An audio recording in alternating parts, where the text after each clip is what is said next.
I'm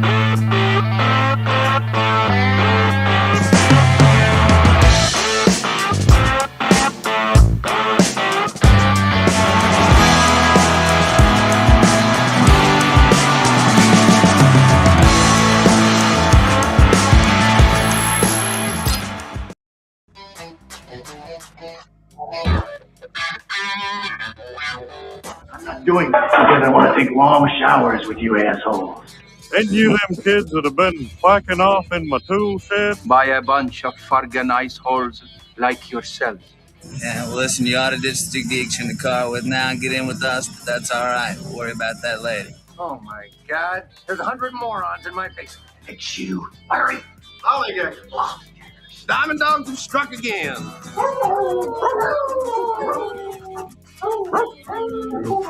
No, they could be a lot worse. Why did you kiss my ear? Why are you holding a hand? Where's your other hand? Between two pillows. Those aren't pillows. 4 of us wolves running around the desert together in Las Vegas, looking for strippers and cocaine.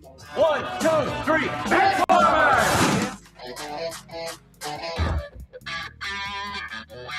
Live from Scott's parents' basement, this is the Basement Benchwarmers Podcast. The Basement Benchwarmers Podcast back for another week.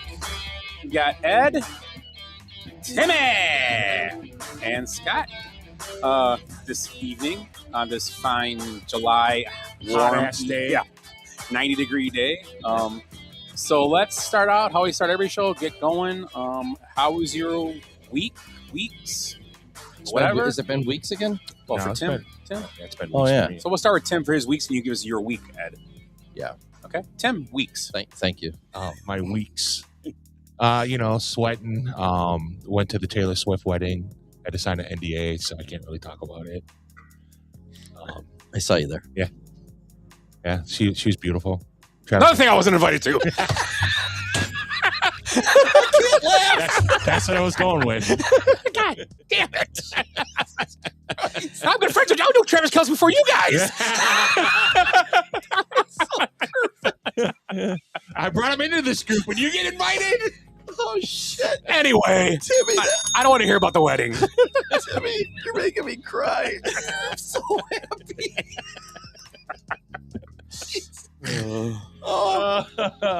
And contrary to belief, I'm not Mitch McConnell's nurse either. So that was the other conspiracy theory thrown out there. I saw you in the background. It was Elvis, actually. Yeah, it was Elvis and Tupac and yeah. All right. And if anybody hears anything today, we're watching the home run derby, so there might be some oh my god right moments. We're watching Jordan Walker just hitting bomb after bomb, and he's got the smoothest swing. I'm really liking him. So am I.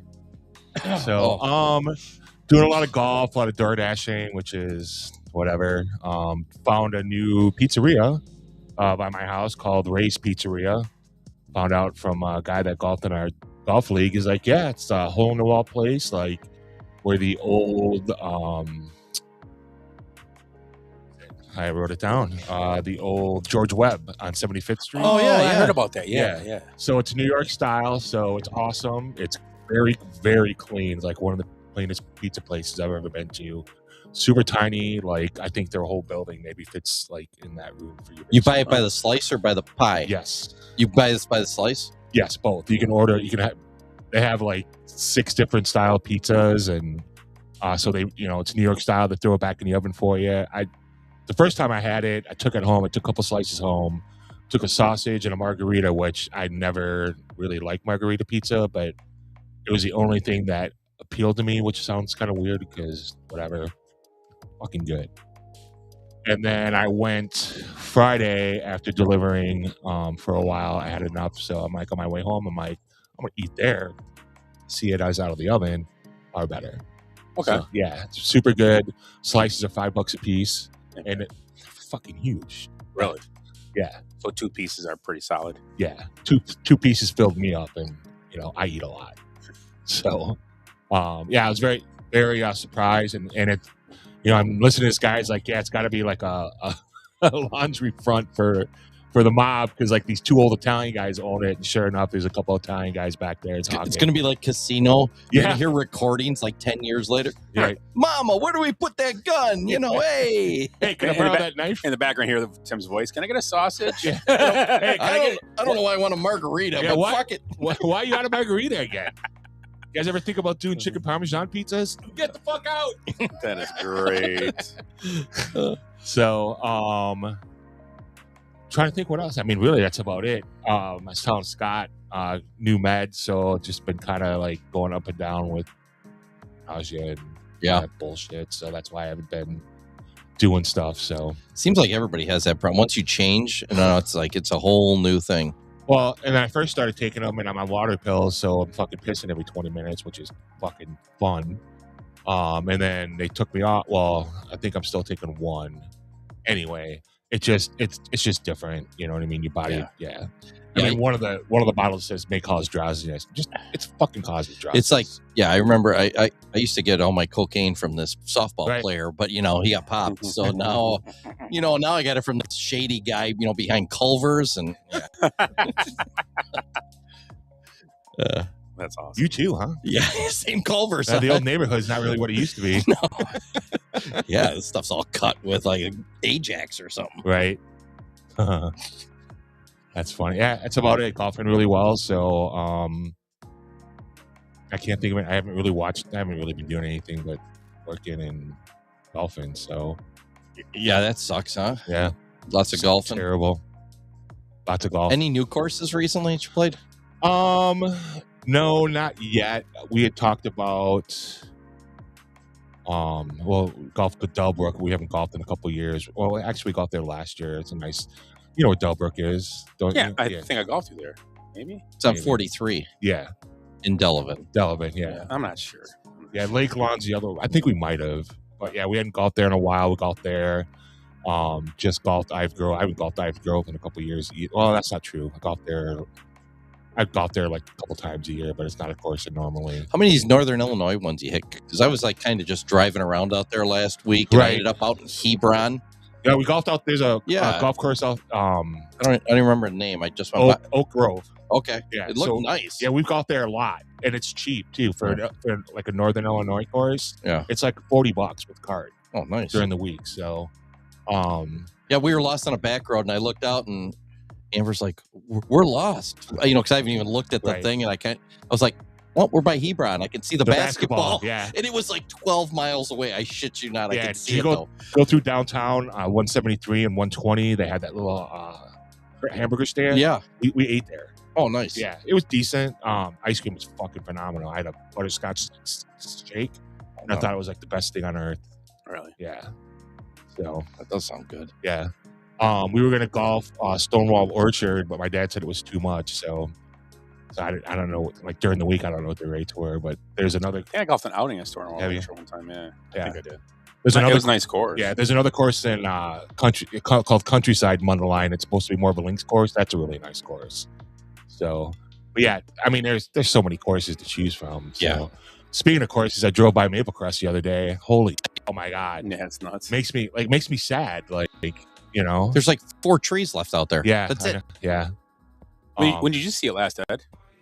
I was out at 4th of July.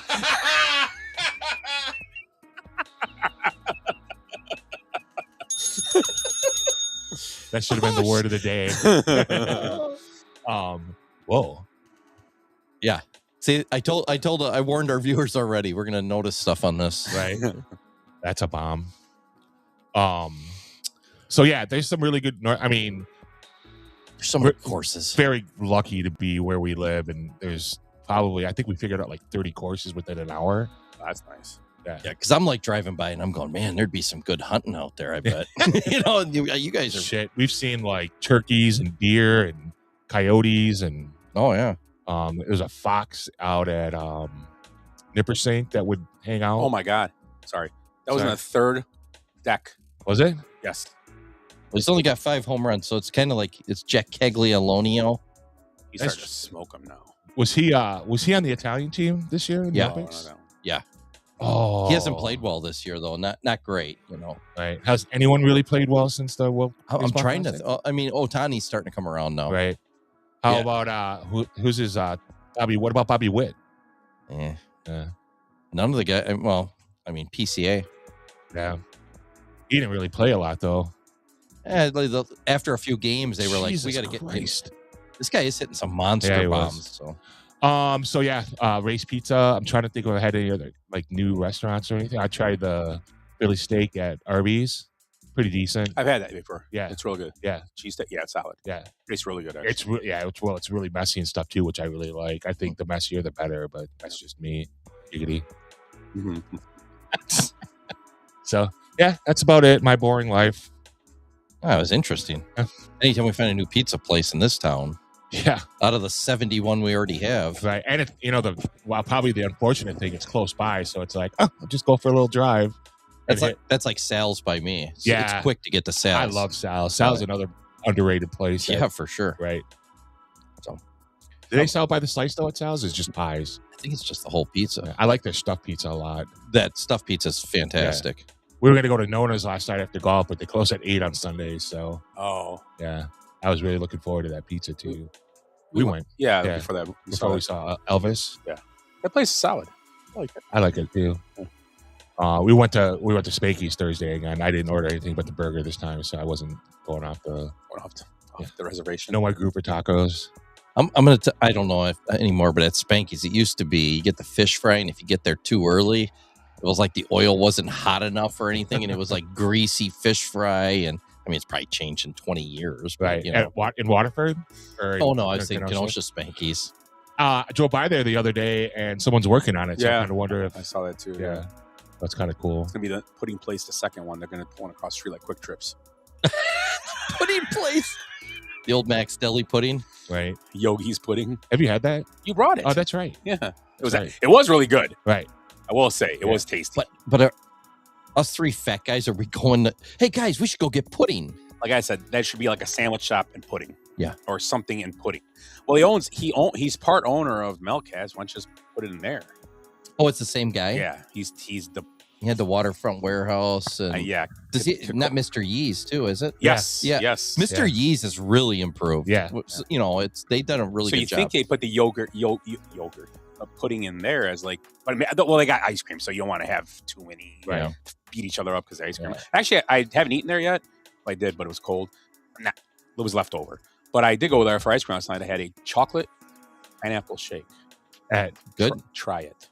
No, just try chocolate and pineapple. Melcat? Yeah, but it was vanilla ice cream with chocolate syrup and pineapple. And they give you a giant. The straw they give you the shake is giant. Yeah, that's what you need. So the chunks of pineapple was coming through. Yeah. It was perfect. Sometimes, but yeah, because a lot of people, Dot-Pace don't care pineapple. Only Culver's don't have it anymore. Just Dairy Queen has it, and that's it. No other ice cream has had it. And I'm like, oh, they have pineapple. I'll try that. I didn't eat it. We just stopped there after we were on the way. So you've been eating your fruits and vegetables since, the parasite? I've had the shits for like 2 weeks. You have the shits fucking breathing. Yeah, I know. That's why Is I there said fruit, vegetables, and Mountain Dew? Yeah. I did that the other day. I was going to ask, how the fuck are you going to know if you're sick or not? Because you fucking poop anyway. I know. I'm always pooping, and it's Right. always water. I was going to say, when you said the straws, so the other day, a friend of the show, Dick Stater, he's in a care facility now because Okay, he's pretty much Is he really? completely blind. Yeah. So we went and visited him, brought him a shake. Where the hell did we go? I can't remember. It could have been, it's Culver's. We stopped at Culver's. Try watching a 92-year-old man he can't get anything out of the shake. It's like, I'm like, I felt so bad. His ears pulling out the little girl Yeah. that did a Pepsi commercial when he showed that little one. He's like, this straw's bullshit, Ed. It's probably like, I'm out of breath. What the fuck, Ed? If I could see, I'd punch you. Right? Yeah. Come here. Your face right here. The good thing is he's got like Alzheimer's, so he forgot that he just kept getting pissed off at me like every 10 minutes, and he couldn't get anything. What out is of this, his red velvet? Yeah. So Nice. Ed, how was your week? Oh, my week. That's pretty typical. The other day I went to Menards, just like I do almost every other day, but just for skeeters, just for fun, I went. Last Thursday was different. I bought a few things and I paid cash. The girl at the register. Oh, I love it. was on her second day. And quite frankly, it was 3 days too many for her. My change was $2.85. Now, you guys, we're not the smartest guys down here. I mean, you can make change for $2.85 pretty quickly, right? Yes. She nailed the $2. I mean, she was all over that. It was like she got the $2, she handed it to me, and she's like bat flipped. You know, like okay, there's still a little way to go here, girl. And even us guys with micro penises know that 85 cents is 3/4 and a dime. But this girl stared at her drawer for way too long, and then reluctantly grabbed 3/4 and a nickel in front of her manager. And I'm watching, and I'm like, okay. And she put them in my hand. I said, thank you.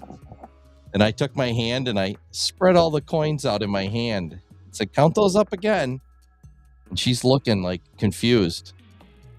And I'm like, there should be a dime instead of a nickel. That would be 85 cents.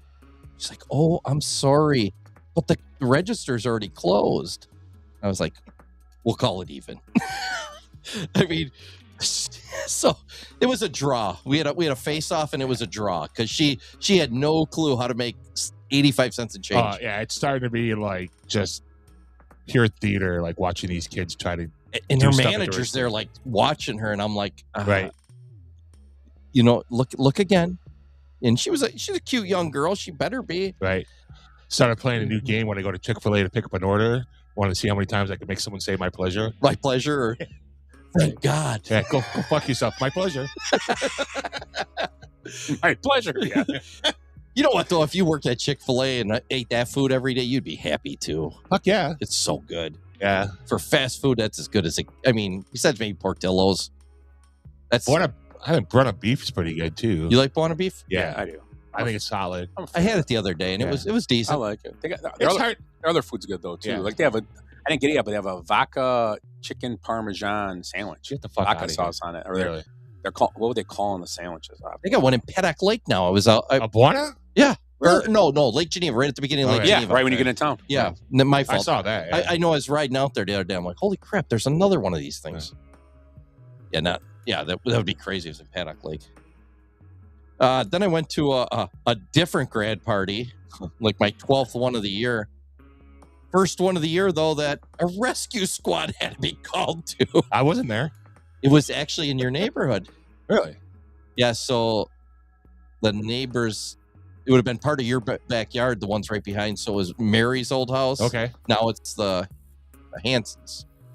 Okay. Which both boys are good college athletes. You know, they're great. Mary Davis's old house? Mary Davis's old Okay. house. Great kids. Those kids are really good.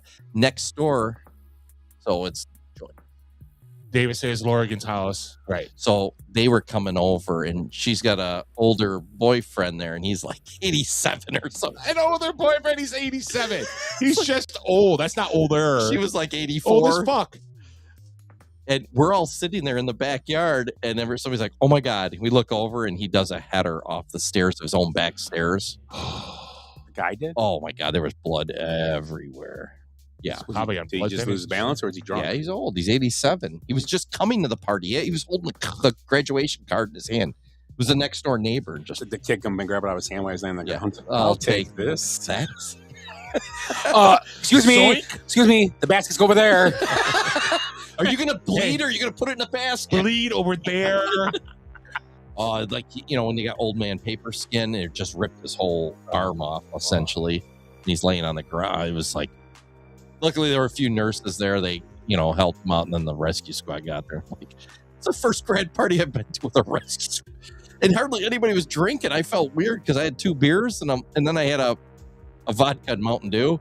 And I'm like looking around, I'm like, is anybody else going to drink with me? And then a little later, this party show died. Right. I'm like, hey, cheers. What's going on? Yeah. So, Everyone's like, hey, shut up. Shut up. You're ruining this too. Wow. You ruined my last 50 years. And then yesterday we went out to Lake Geneva and did the boat tour. Nice. It was cool. Yeah. I mean, it's kind of weird, you know, because you're going around here and they're like, and this is the old Wrigley Mansion. It's giant, too. And it's like, and there's 7 other houses on their property. There's the guest house, and it's twice as big as any house. Oh, all of ours put together. Oh, yeah. Guest house. Isn't it amazing? And then it's like the next one. Oh, this is the Maytag house. Right. And then this is $36 million. You know what their taxes are per year? $700,000 a year in taxes. Yeah. It's like, holy shit. That's crazy. They take it at big other huge stone mansion. Somebody. There's a Capone house too, wasn't there? They Or a didn't take. gangster house? They don't call it that. No. That's the black sheep of the neighborhood. Dude, there was a guy that. Is it like New York? They don't recognize the That's Italians like either? the Burger King of fast foods. That house. Nobody talks about it. Yeah, right. It's like New York City, they don't acknowledge the Italian neighborhoods either. Yeah. No shit. We can talk about that a different. Yeah. It's funny though. You go through these things and they're like, this guy invented the piece of paper that goes on the top of a milk bottle. Right. Like probably so it was probably waxed or something, you know, so it would seal it in, and then. And I'm sitting there going, think about that. 100 years ago, you could invent a circular piece of cardboard cap and have a $30 million mansion on Lake Geneva. And back in the day, it was only boats. Right. The train went to Williams Bay, and then they would get up on a boat, and then it would take them to their houses. Right. There were no roads. Right. It started off, I forget who, it might have been Wrigley or one of those. It was one of the big names, or it might have been the one from the library. Simmons? No, it was a different one. But he's like, I can't think of the name of the library. I can't think of it either. But yeah, he bought like 100 acres. The library where? In Lake Geneva. Oh, yeah. So whatever the public library was there. And it's like, he bought 400 acres because they came up here hunting one time and they really enjoyed hunting these hills and everything. So he bought 400 acres or whatever it was. It had to be more than that. It was $400. They bought the side of the lake. Dude, all these camps around there, they go back 1890. They bought this for $1,300. Right. 1,200 acres. Yeah, but how much would it be today, though? Well, You know then, what I mean? and they go through all these places have been split so many times because they couldn't afford the taxes. They couldn't afford, Kids got it. They couldn't afford it, so I'm sure they sold it off. Can you imagine? So you go around the lake for 2 hours. They're telling you all these houses, and it's one thing after another. Right. And you're the biggest building out there. It's like 50,000 square feet or whatever. A lady's bought. They split it up after years because they couldn't sell. Split it into 7 units. She's bought 6 of them, and she's in some one of these internet things now. So she's got 6 of the 7 units. She's trying to get it back into a 1 unit thing. That one people just keep fucking holding out. Yeah. When are they gonna die? They're 27. Damn it. So I'm going through Kenosha today, and I'm driving down, down Allendale, and I'm like, Kenosha should do a tour like that. You could be riding around. And the house on the right over there was once owned by the owner of Scotty's Bar. And then the next one would be above Scotty's Bar. Right. And the 3 houses down, they would be like, now look to the left of the house with the bushes out front, or We're gonna head up 60th Street. Put these on. Right. and Fred put vests on. Freddy's East is on the left. And on the left used to be, or on the right used to be AMC, where most of the cars got built after noon with beer cans in it. And next is the boathouse, which is burned down 3 times by Jewish fire. Jewish lightning. Right. Don't park in the handicap zone, though. Yeah. It would be, I'm like, we just do not have that kind of wealth in this town, No, There's a few. There's that one house in Cooper Road where the guy made a Zerk Mansion. The Zerk Mansion. That's right. not. They tore. What's his name owns it now? Tenuta. Yeah, tore He it down. built a new house. Yeah, it was a dump, I think. He built a house and he built a huge garage. He's a big car guy. His Zerk's grave is cool. When we were kids, I grew up over by Green Ridge Cemetery. And it was like all like stainless steel, like bars, and it was cool. It was shaped like a grease fitting. Yeah. It's like, stole this from you, bitch. Is that what's the cemetery that's on Sheridan Road, in between Sheridan Road and like 7th That's Avenue? Green Ridge and Yeah, St. Green James. Ridge. There's St. James too. Right. So That's where I grew up, right yeah. there. I did a photo essay of like all these headstones. So we had a death and dying class. We had to do like a At Carthage? Yeah. One of the best classes I ever took. Yeah, with Dudley Riggle. Yeah. So never got to take that. I couldn't get in, and great class. everybody says it's one of the best classes I ever had. Yeah. So that was cool. I took a ton of pictures of like the gravestones and stuff. Were really cool. So yeah. Teacher from was Lincoln. You guys you went to Lincoln, I went right? to Lincoln, yeah. You didn't go to Lincoln. Mr. Johnson, remember him? I think he was a shop teacher. Was it Lincoln or Tremper? I don't know. I'm trying to remember. He works there. He still works at the cemetery. So you still see him. It's like, hey, Mr. Johnson, how's it going? You know, he's a weird old guy. He's missing a few fingers from shop class. Yeah. But how's that birdhouse going?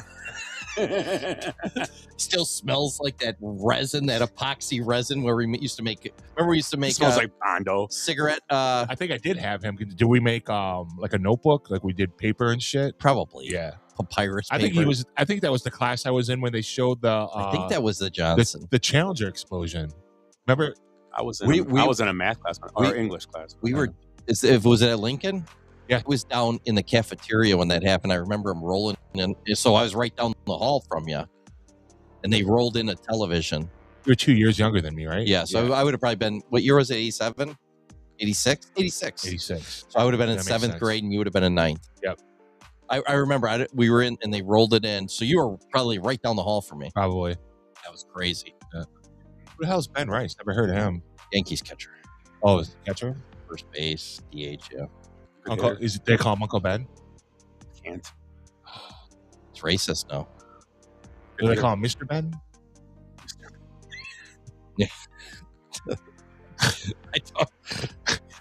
I'm not even going there.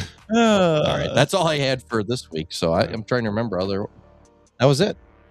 I found those sandwiches at Bueno. They're cutlet sandwiches. Ooh. One's a vodka chicken parmesan. There was a chicken Caesar sandwich. They put Caesar lettuce dressing and Caesar salad on top. I would try that. Yeah, probably legit. And the vodka one sounded good. And they're longer. Do they pound? Yeah, it looks like pounded out thin, 2 pieces on each Is one. it kind of like the Burger King chicken sandwich? Yeah, but it's 2 pieces, I think, on it. They're smaller, but it's a long one. You see how he keeps doing that long thing? See, here's a picture.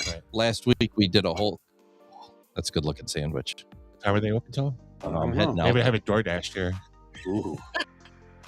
And their food's pretty good there. I've had a few things. Their beef's good, but their sausages are good. Everything's good. I had one at Wrigley Field one time. Me and you were there. Yeah. And it was all right. It was not as good as from the store. No. You know, it's yeah. So, my week. Not much. I did go to the Pleasant Prairie. How are the fireworks? It was packed. I know. Had to park by the baseball field. Yeah. The kids' baseball field. Drove by there at 4:00 and there were people out there putting chairs and I know. Yeah, it was nuts. Yeah, it was crazy. And if we would have known, Daniel sent out the dart ball and we weren't going to go at first. We said, let's go. Mark came in and going, they got there, but we parked and got out of our car and walked over the hill. And there's like kind of sporadic people sitting with their lawn chairs there with coolers. I'm like, we should have done this. Right. Just not even got by the crowd, and because it was it's the way back. Right. I mean, I got a couple beers. Beer line wasn't crazy, but the those food trucks in that beer garden had to make enough money to pay bills for 2-3 months that week, if not more. Yeah, the beer garden for sure. It was nuts. There's been so many cars out there the last couple of weeks. This was insane. Oh yeah, I'm sure. What, that was on the 4th? 12th, 11th. This is really? past Saturday. Oh, I heard all the fireworks going off. Fuck, it was just packed. So I was like, what the hell's going on outside? And I went out, I could hear it then. And I'm like, that's got to be Kingfish had the fireworks the same night. Oh, did they? Yeah. Well, maybe that's why I was getting. You might have heard them too. Double barrel action at my house, like Kansas City all over again. Yeah, if I wouldn't go, I would go. I would go sit like out there if I did it again. If I went back out. I would go by one of the industrial park buildings. Yeah. We'll just camp out by that pond out there. Yeah, there you go. Yeah. People drive out there and fish. What are they going to say? We can't? I don't know. It's public place, right? Yeah. I guess. Yeah. Or find someone who owns a building so you can go sit on top of their building. Trying to think who owns. Oh, I can get us there next year. The closest building. I'm working on it. Oh, really? Yeah. Guaranteed. That'd be sweet. Or just sit in the parking lot. Yeah. Beers and just bring your own beers. Guaranteed.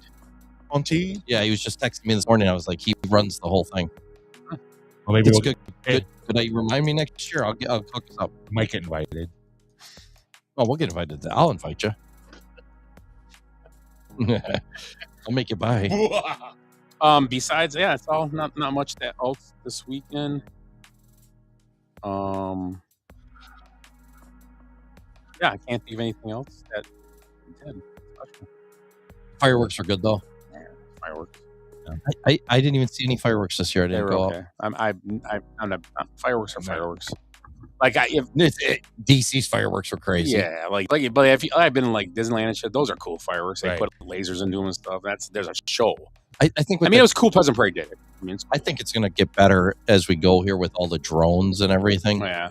Well, Great America, they were advertising when I drove by Illinois. They did a drone show this year. Did they? For 4th of July. Nice. They did 2 nights. They did 3rd and 4th. They did it. So Great America would scare me because there are lots of gunshots there on regular days. So yeah, was that an M80 or was that an M16? Is that a Glock? Or was that an SNS? Yeah, right. Yeah. So that's all I got. I don't have anything. So, we'll do good, bad, and ugly now. Also, we'll check out some social media posts in a little bit. Yeah, let's check out some of those. And we'll talk not much in the sports world. Baseball's got a couple days off here. We could talk maybe second half baseball. Yeah, what we expect going on. So I did, when you said that, I pulled up MVP, Cy Young, all our predictions. Want to do a half Yeah, year? we'll check where we're at. Yeah. That would be a good one. Okay, so we'll do that a little bit? Yeah. Okay. So let's start. Let's go good, bad, ugly, and we will start with Tim, and you pick whatever you want. Let's go with good. The Bruce Allen Foundation. I don't know if you guys are aware, but the Seahawks sold for $9.6 billion. Yeah, most ever. Mr. Allen bought the Seahawks in 1997 for $197 million. All the profit from the sale from that team will be going to charity. Well, right off. This is Paul Allen owned it completely? Yep. So Mike Gross, he don't. Yeah, we sold the Trailblazers, and I think he sold the Trailblazers for like 4.3, 4.6. So basically, he's made like $13 billion off of the 2 teams that he bought. It's all going to charity. That was part of the arrangement when he passed away. So he wasn't married, and his sister's, she's something with Microsoft, right? Yeah, they were. He was one of the founders. Yeah. I mean, what do you get? I'm going to be serious now. Once you turn like 60, what are you going to do with all that money? Right. I mean, I know these people are narcissists and that's all they have in life, a lot of them. But it's seriously, what are you going to do with all that? It's just like unfathomable. You can't. I'm glad he's selling it and giving it away. Right. I mean, he'll probably. I think it's refreshing. You know what I mean? Because you can't tell me that any other NFL one. Like, do you think Jerry Jones would do that? You're gonna. Well, you know what's gonna happen though. You're gonna find out they gave it to the Hillary Clinton Foundation and some other politicians, and yeah, it's like. As long as he doesn't give any of the Gates Foundations, I'm good. Yeah. Okay, good. So my good. I got a bunch of bads. So I don't have many goods, but my good is Mel Brooks turned 100 a couple weeks ago. That's awesome. Yeah, Schwartz be with you. I'm trying to look up. They're filming the sequel. Where the hell is his films here? Oh, career. Here we go. So he was on television for years, and I'm trying to find the movies. I wanted to go over some of them here. But yeah, I mean, some of our favorites. I don't know where the hell this is.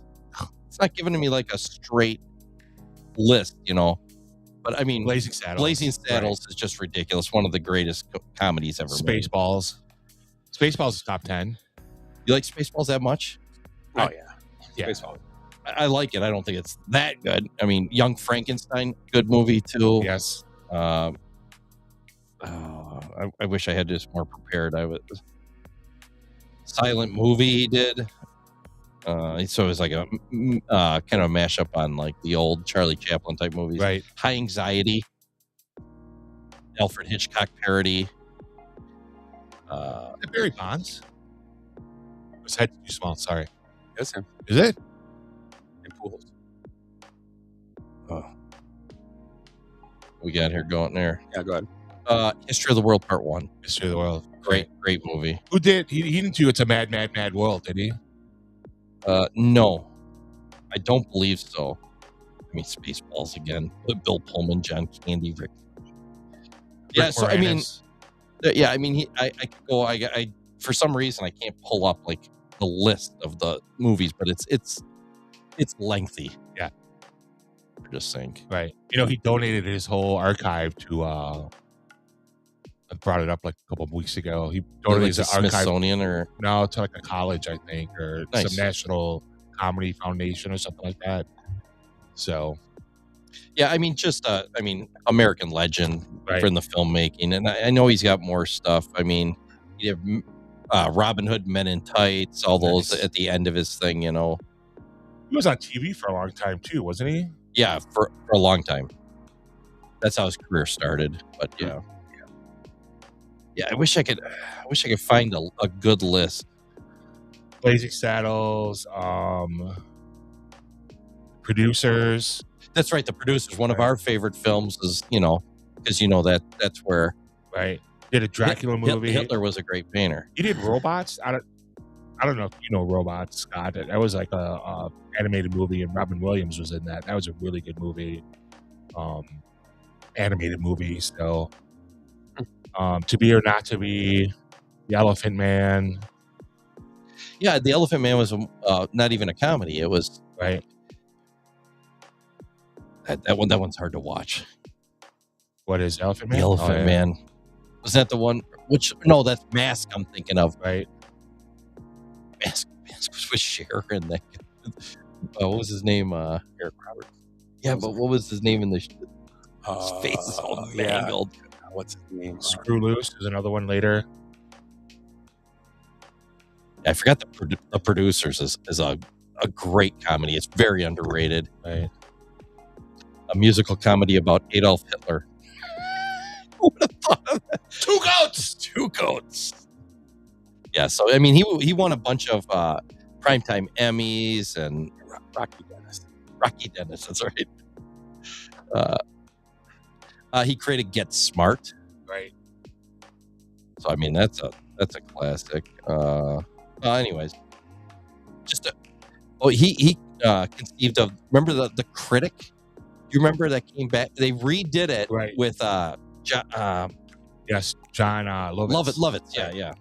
I forgot he did that. So, yeah, good for him. 100 years old. He was involved with Jimmy Neutron too. Oh, was he really? Yeah, that's what it's saying. And yeah, there's just so much. I mean, it's hard. And he worked a lot with Carl Reiner, Steve Allen. He worked with Richard Van Lesbian too. Can't say Dick Van Dyke. I know. I got banned. Yeah, so I mean, just like an amazing career. Norman Lear stuff, Carl Reiner. So, rest in peace. Another Hollywood legend that's lived to 100. Right. I wonder what secrets he's got. There's some of those guys. Yeah, you wonder what they know. Right. Because I mean, I just heard another thing come out about Hollywood, and did you see that one? This guy, no, he quit working in Hollywood and everything. He goes, it's an absolute cesspool. He started talking about they just trade kids around. So he'll end up in a ditch somewhere. So yeah, that was my good. Mel Brooks. My good is Tom Kim. In the Scottish Open. Yeah, nice. That's a good one. He looks like he's in better shape now. He's trimmed down a little bit. He's going to be good in the next few years. I think he's going to start coming around. He's shot pretty well this year overall. Right. He's been in contention a few times. He wasn't the one that was a drug addict, right? No, that was he was on the Live Tour, right? Live Tour, and I can't remember his name. Might have been Kim as well. No, it might have been. But yeah, I know you're talking about. But no, it was not him. He just won for the first time in years this year, right? Right. So something like that. Yeah. But he had a drug problem. So. Tom Kim, good for him. Like good kid. Like I said, when I watched the Full Swing, he just seemed like a kid that never got to have friends because he just golfed his whole young life, and he's very awkward. Was very awkward, and the only friends he really had were golfers that he met. They were older. Like all these older golfers are his friends. He's the Kyle Tucker of golf. I know it's more of him. He seems like a real good kid. It just is more of him being sheltered, not to be able to do nothing, and not have anybody. Having a tiger. Yeah. And then, Yeah, same thing. And his friends were all other rich guys, then it became Jordans and stuff of the world. It's weird. Yeah. When you start watching some of these guys, you're amazed that they still have their regular friends, but like is Kelsey going to be hanging out with his old buddies from high school anymore? I think he will. He's a trillionaire. Yeah, because I think he will. What do you think Bill Mickelson's hanging out with these days? Ooh, no bueno. Nobody. Probably strippers. He is. Yeah. He is. You can't be near him. What do they call that? Nuclear. Yeah, he's. Hey, he's toxic. Check out my donger. He's got a lot of heat. Check out my donger. And come down my room later. Yeah, another guy's wife. Right. Dude, isn't that crazy? Pat Perez. Yeah. They said I think there's a lot of that goes on in that whole. There are a lot of Schumer Gavins in that league. Yeah, I think so. Not being funny, but there's a lot of those dudes. Right. That's not like a made up thing. No. What was Bill Murray's name in Kingpin? There's a lot of them. Ernie McCracken. Right? Is that his name? Yeah, Ernie McCracken. Yeah. Yes. Is this legal? I don't know. I don't know. I think that's any of these rich. You get in these groups that, like you said, these guys have never been out in public. Right. Essentially. So that was my good What time. if they can give change? We can do that tonight too. We can do the British Open. Okay. I'm sorry. The Open. The Open. Yeah. It's actually in Scotland or Ireland. You lost me when you said open. I was thinking. Need a replay. Okay, you're bad or ugly. My bad is I don't know how to approach this without sounding hypocritical, because I have been bad mouthing this team as well. Cubs fans thinking that they're not having a good season. Good point. You know, I think my feelings are the Cubs are on pace for 90 games. They're 12 games over 500. And 5 out now, only 5.5. 5 out. They're leading the wild card, right? I believe they are. Yeah. Yes. So you know they're the 5th best team in baseball right now. Right. In baseball, 5th best team in baseball, and Cubs fans think that 5th highest run differential in baseball. Right. 14 or 3 of the teams in front of them are in the National League. Right. And I think if the Brewers weren't ahead of them, they wouldn't be so hyper sensitive about it. I think if like Cincinnati or Pittsburgh were ahead of them, like true Cub baseball fans would be like, it's cool, it's a young team, it's about time like their talent caught up with them, and they're but it's the Brewers, like they're rivals. Well, yeah, the Bud Selig created rivals. Right. Exactly. So I think some of it too is that team is bipolar. Oh, it's for sure bipolar. Dude, they score 23 runs and they get shut out 2 days in a row. Right. Or it's crazy. I mean, or they hit like 7 solo home runs. Well, that's right. what I keep saying. Is their problem is every guy is swinging for a home run at all times. Right. And when the ball's flying out of the park, that's awesome. Right. When it's not flying out of the park or they're not making as much contact, they don't score runs. Right. Right. And then I'm kind of wondering who are they like? What's going to happen for the trade deadline? You know what I mean? Where are they going to be at? If they're going to be, I'm hoping that we need pitchers, but who are they going to trade? The problem with them, they have only one pitcher with an ERA under 4.1, and he's on the starter. And that's Ben left. Brown. Right. Yeah. Everybody else is 4 or higher. Yeah. That's going to catch up. Right. The problem with that. Yeah. Oh, I think it's already caught up with them. I mean, but I don't think they're built wrong, because if you look at it differently, look at the playoffs. When you get to the playoffs, okay, Right. You're facing good pitching. Right. You have to be able to hit home runs. Right. You're not going to string 4 or 5 hits together. You're not going to do that. And if you do, you're going to beat the team anyway because they suck. And what's going to happen? The Cubs are a pitching staff you can string 4 or 5 hits against. Right. But the problem is now. But you need a guy to get up and hit a home run. When they face the good pitcher, they're not scoring any runs. No. They're struggling against them. They're striking out 9 guys, and they'll put some hits up there, but they can't string them. But I think that's what it built that way. That's how the playoffs are won. I mean, the other team that's built the exact same way as the Yankees. Yankees, yeah, I was going to say exactly same. You sent that the other day. Look at the Yankees got better pitching. Look at the Phillies. The team right there. They got 3 great power hitters in the lineup. Yeah, yes, but those guys are more on base guys though too. All of them, all 3 of them. But their surrounding pieces aren't hitting. So I mean, that's the thing too. Like everyone's got to have some continuity. The Cubs are a better team when Shaw's playing. He is. I agree, because he puts the ball in play. Right. He hits the ball all fields. I mean, yeah. I still think they need a legit guy that gets on base and puts the ball. One of these guys just slaps the ball around and makes it miserable for the pitcher. They need a leadoff hitter and PCA bat. Yeah, that's right. That's right. That's exactly right. Because then PCA can protect him. Great as a leadoff hitter. PCA can protect him and then go from there. But PCA has been doing well, so why move him? And even with, and this is hope. I mean, obviously he's having a bad year, and that's Bregman batting behind him. Right. Yeah. So he's batting like that with him behind him. If you had someone behind him that was raking, protecting him, yeah. Yeah. I mean, he'd probably be batting 8 points higher and have 4 more home runs. What you want is the guy in front of him getting on base, and they have to throw strikes to him. That's why you get a leadoff hitter. I know. And you get another guy to put in front of him and double stack. You had a Juan Pierre type guy that just gets on base and just comes up the works. Right. And I don't know. There's not a lot of those guys left I anymore. thought it was going to be Stephen Kwan, but he's garbage this year. Yeah. And you know what? Like I said, they they've had a lot of games where they pitch well and they just don't win, but then they pitch poorly. I mean, like I said, their pitching has been. Well, as the weather has turned, a lot of pitching has gone bad in the for sure. Just because the ball, it's warmer and the ball's moving now. Scooble got beat up the other day. Those first 2 months, it's great numbers for pitchers because it's freezing all over. Who's pitching good? Mizorowski and Sanchez.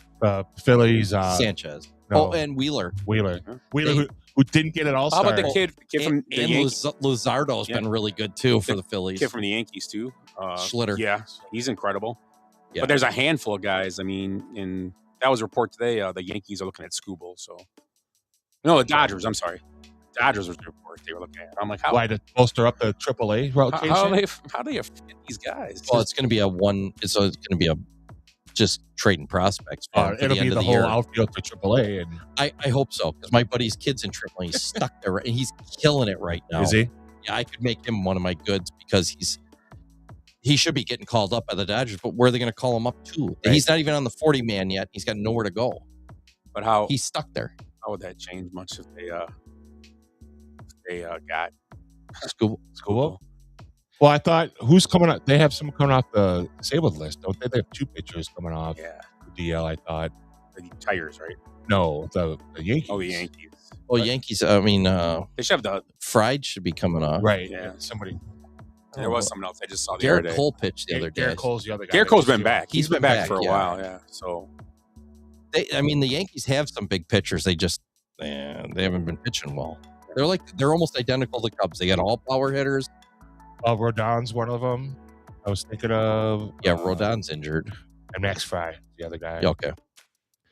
So they're kind of in this. I mean, the Cubs' problem is they lost their top 2 pitchers to start this year. Right. And they had to take Imanaga because he signed the qualifying offer.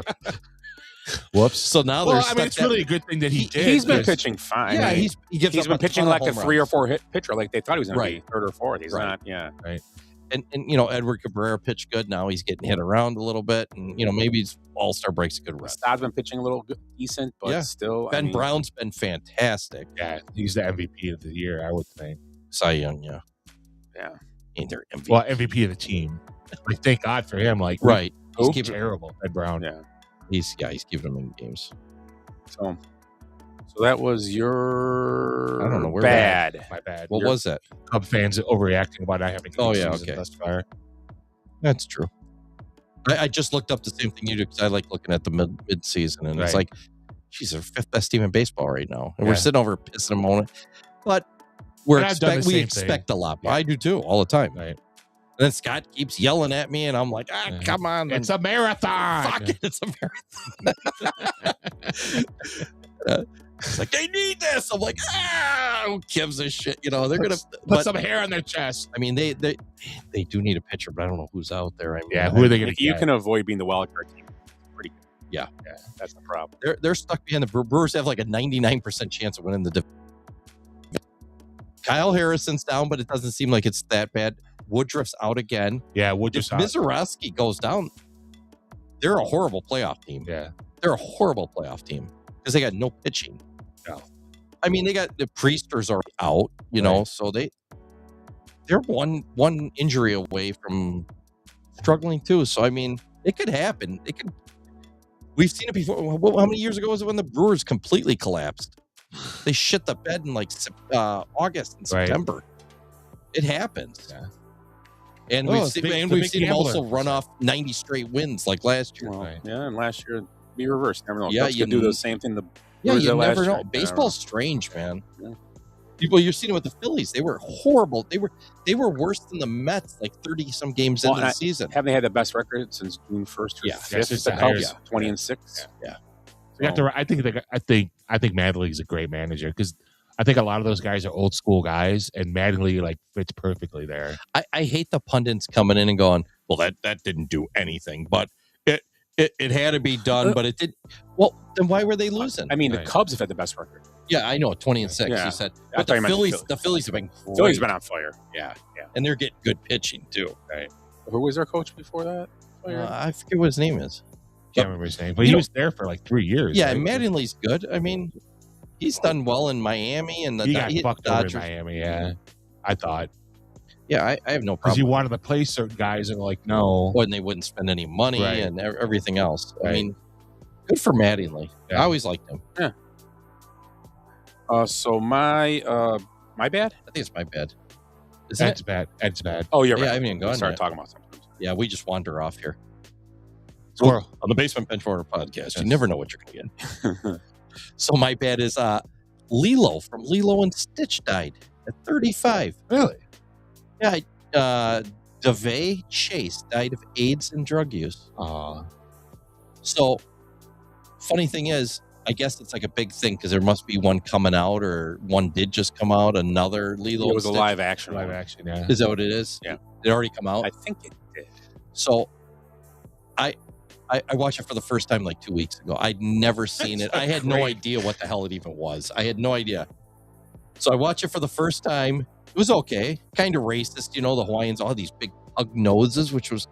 I've been to Hawaii multiple times. I mean, I worked there. I never noticed these big pug noses on them, but I not one tweaker in the movie either. And I've been to Hawaii. There's tweakers everywhere. A lot of surfing though. Yeah, yeah, they're tweaking too much of the surf. Right. So DeVay Chase was 8 years old when she landed the voice of Lilo in Disney's classic film. Signed a deal, gave her a cut of the merchandising. Really?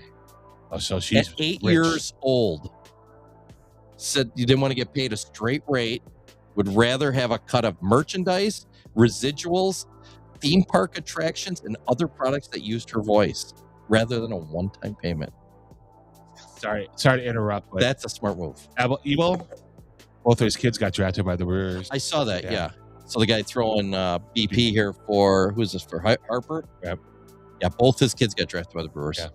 Where is that a Dodger pitcher he's using though? Yeah. Strange. He's a Dodger, I think, third base coach maybe? Yeah, That's right. weird that he's using him.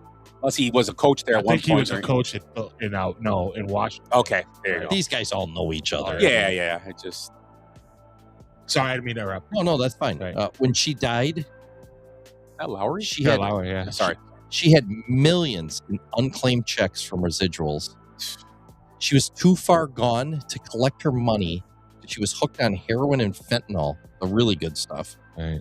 So she had millions and millions of dollars in checks just sitting there when they went into her house. She didn't even need the money. She had so much money. She had more money than Jesus, or whatever. For trivia buffs, she also played the terrifying Samantha Morgan in The Ring. She's the little girl. I saw that then. That's who she is. She Okay. comes out of the TV set, which to me is one of the scariest things I've ever She walks like a fucking crazy, like Yeah. So I've it's never seen it. oh my creepy. god, it's one of the scariest things I've Nope. ever seen on a TV show Yeah. or a movie. Yeah. The first time I see it, I almost shit my pants. I'm Yeah, not it even was creepy. joking. It was creepy. It's like, oh, holy crap. Now you're getting nightmares. And the movie was just all right. Yeah. But that part is so fucking scary. It's stupid. She was also in Donnie Darko in the sequel, Ask Darko. I don't even know what that is, right? So this all goes back. I'm going to bring this full circle. In 2003, Sean P. Diddy Combs creepily invited her to his after party after he was presenting her with an MTV Movie Award for The Ring as the scariest.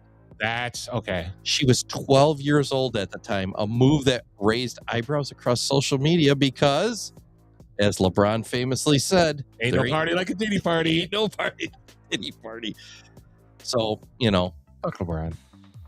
Maybe Jimmy Kimmel will be his running mate. But so yeah, she sounds like she was raped in Hollywood and didn't overcome it, and then quit Hollywood and killed herself essentially with drugs because of P. Diddy. Right. Oh, so she went to the party. She must have. I mean, that's what it sounds like. Wow. Yeah. So not a good story. I mean, for somebody that had like a couple huge. I mean, she was so rich. Right. And maybe she had some predisposed, but I keep hearing stories about Britney Spears and who's the other one? I don't know. Anyways, Look at Jeanette McCurdy. She was on Nickelodeon and all the stuff that was going on with the producer at the show. they're all pedophiles. Yeah. Yep. It's gross. So that's only my bad. My bad is the way Norland lost to Norway. Norway lost to England Yeah. in their quarterfinal match. Goalie misplayed a shot off his chest. No problem. It was right at him. He was going to catch it. The old, tuck and dive, and as he came at him, hit him in the chest, bounced off. England scored the goal in overtime, and that's a rebound. That was the end of Norway's run. Wasn't there another call in that game where they either took a goal away or no? It was a handball. I a thought, handball, but it has to be intentional. I thought a ball hit a drone and it. The wire. They were trying to review that, yeah. And it was an advantage to England. Yeah, and it's supposed to be a dead. That's what it is, right there. It was it hit the wire, dropped straight down. England got it, and then ended up going down and scoring. And that should be an instant dead ball once it hits that wire. Right. Yeah. And they can review that, and for some reason, they didn't. So yeah, I just thought it was because we were actually watching it. We went to Rivals and got food on Saturday. Me and Jenny before we went down there, and they have built a nice little outdoor bar at Rivals. Did they? Yeah, outside. You know how they just had that window? Yeah. Yeah. Now there's an actual bar out there. Nice. Cool with 2 TVs in it. Nice. Pretty sweet. We sat at the bar. Yeah, it used to just be that little box. Yeah, you walk to the window and get a beer or whatever. Yeah, it's right, kind of set into that now, and it's right where that opening. It's pretty sweet. Rivals. Nice. Always good. Got a buffalo chicken wrap. Best part about it, they put celery in it, so it gives that little crunch. Yep. So that's where we watched that game. Watched the last 10 minutes and the overtime, so it was pretty entertaining. So, Did you ever notice how everything reverts to food on here? Well, with that, I had to say where I was. I had to give you. I want to talk about the new bar there. That's good. Check it out. It's I pretty like cool. it. Yeah. I like Rivals. I think it's really good. Jenny got a cheese tortellini Alfredo with pesto sauce on it. Wow, it was pretty tasty. It was legit. I like their chicken Philly sandwiches. Oh yeah, Phillies are. Yeah, one of the few places I like chicken Phillies. I love chicken Phillies. Yeah. That's my jam. Is it? But those were. I think I was gonna get that night, but I decided to go with the buffalo wrap just because I felt like a buffalo wrap. So, Tim, you're ugly. My ugly is the state of professional basketball in the United States. So everywhere from, the NBA will go through the whole thing with Kawhi Leonard still not resolved 11 months later, to the point that the Raptors have said, we're going to put the trade on pause until this gets resolved. So that trade for players and draft picks and It's still on hold? On hold, yeah. So the Aspire situation, right? Aspire is the name. Mm-hmm. So why is it taking a year to have this done? There's been multiple interviews. There's been all this information that's out, and you can't make a decision that they fucked over the salary cap. We did it. It's there. It's in writing, and there's bank trails. Jeez, bring the IRS. They'll figure it out. Yeah, exactly. They'll figure it out in 2 weeks. Yeah. So, and then the CBA that doesn't reward team building. Now you've got these separate second apron transactions, I'm going to call them. Jaylen Brown getting traded because they don't want to pay 2 players 73% of their salary cap because that'll be bring them to the second apron. How do some teams have 3 star players? Because some of the extensions don't kick in until after their original contracts, and almost like a deferment type thing, but not.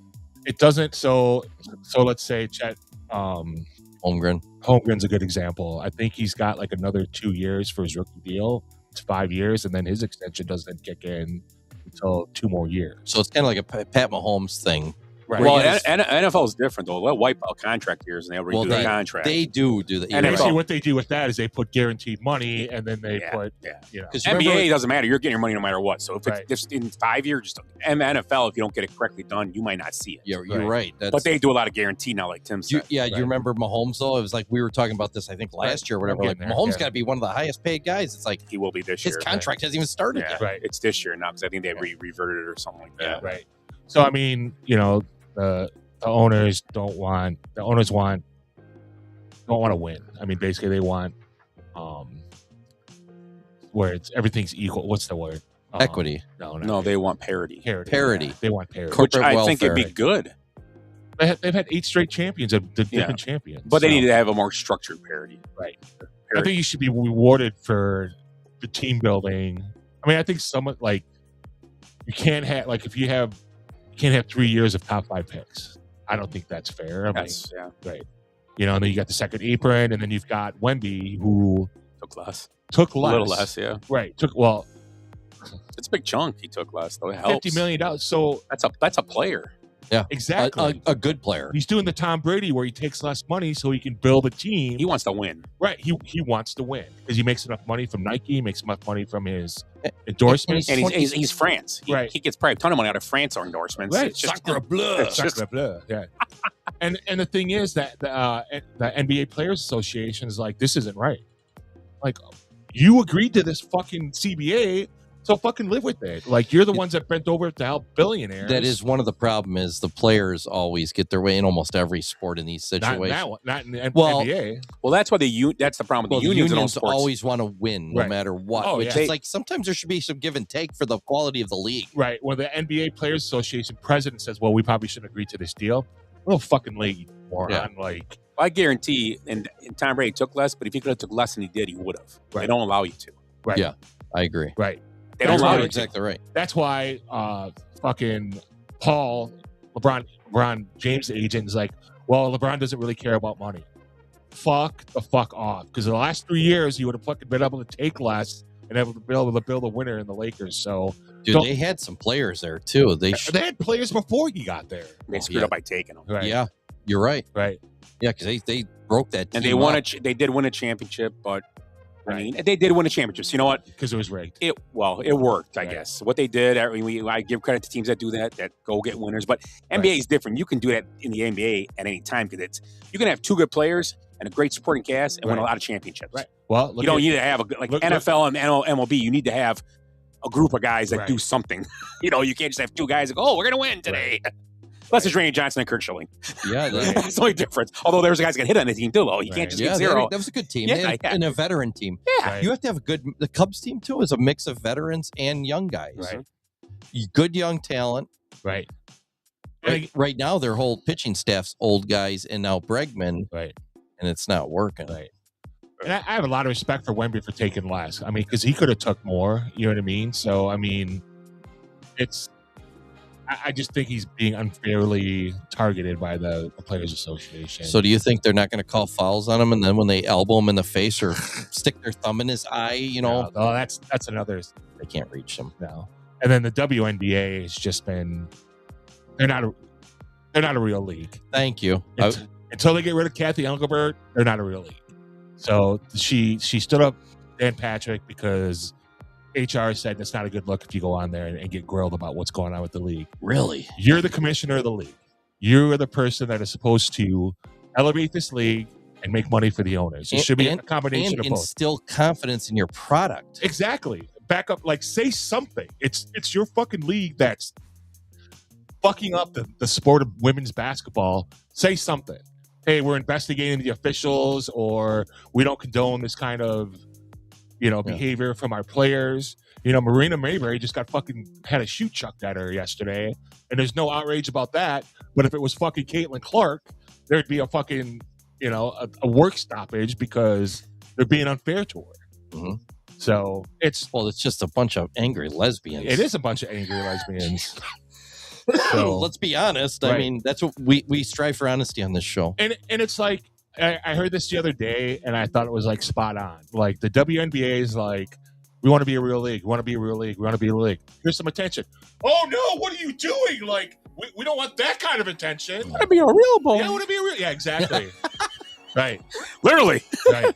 Yeah. No shit. Well, I saw another report on Caitlin Clark the other day. They actually are doubling down on this whole thing. Another reporter wrote, I agree. She was voted 11th best by her peers, and he goes, she had a good guard. I don't even know what this. She's getting big given this because she's never won a championship anytime anywhere in her life, and this is.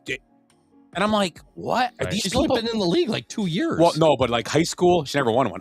College back down, but it's like she went to a championship game. Yeah, and I don't get their whole. Their whole. They have. KDS or CDS. Yeah. Right. Caitlin derangement syndrome. Absolutely. These freaking people. They really do. Right. It's sad. To back that up, how fucked up this league is, they didn't get out half the All-Star votes to their players. That's why she was voted the 11th, because not all the players got ballots to vote, but no one talks about that.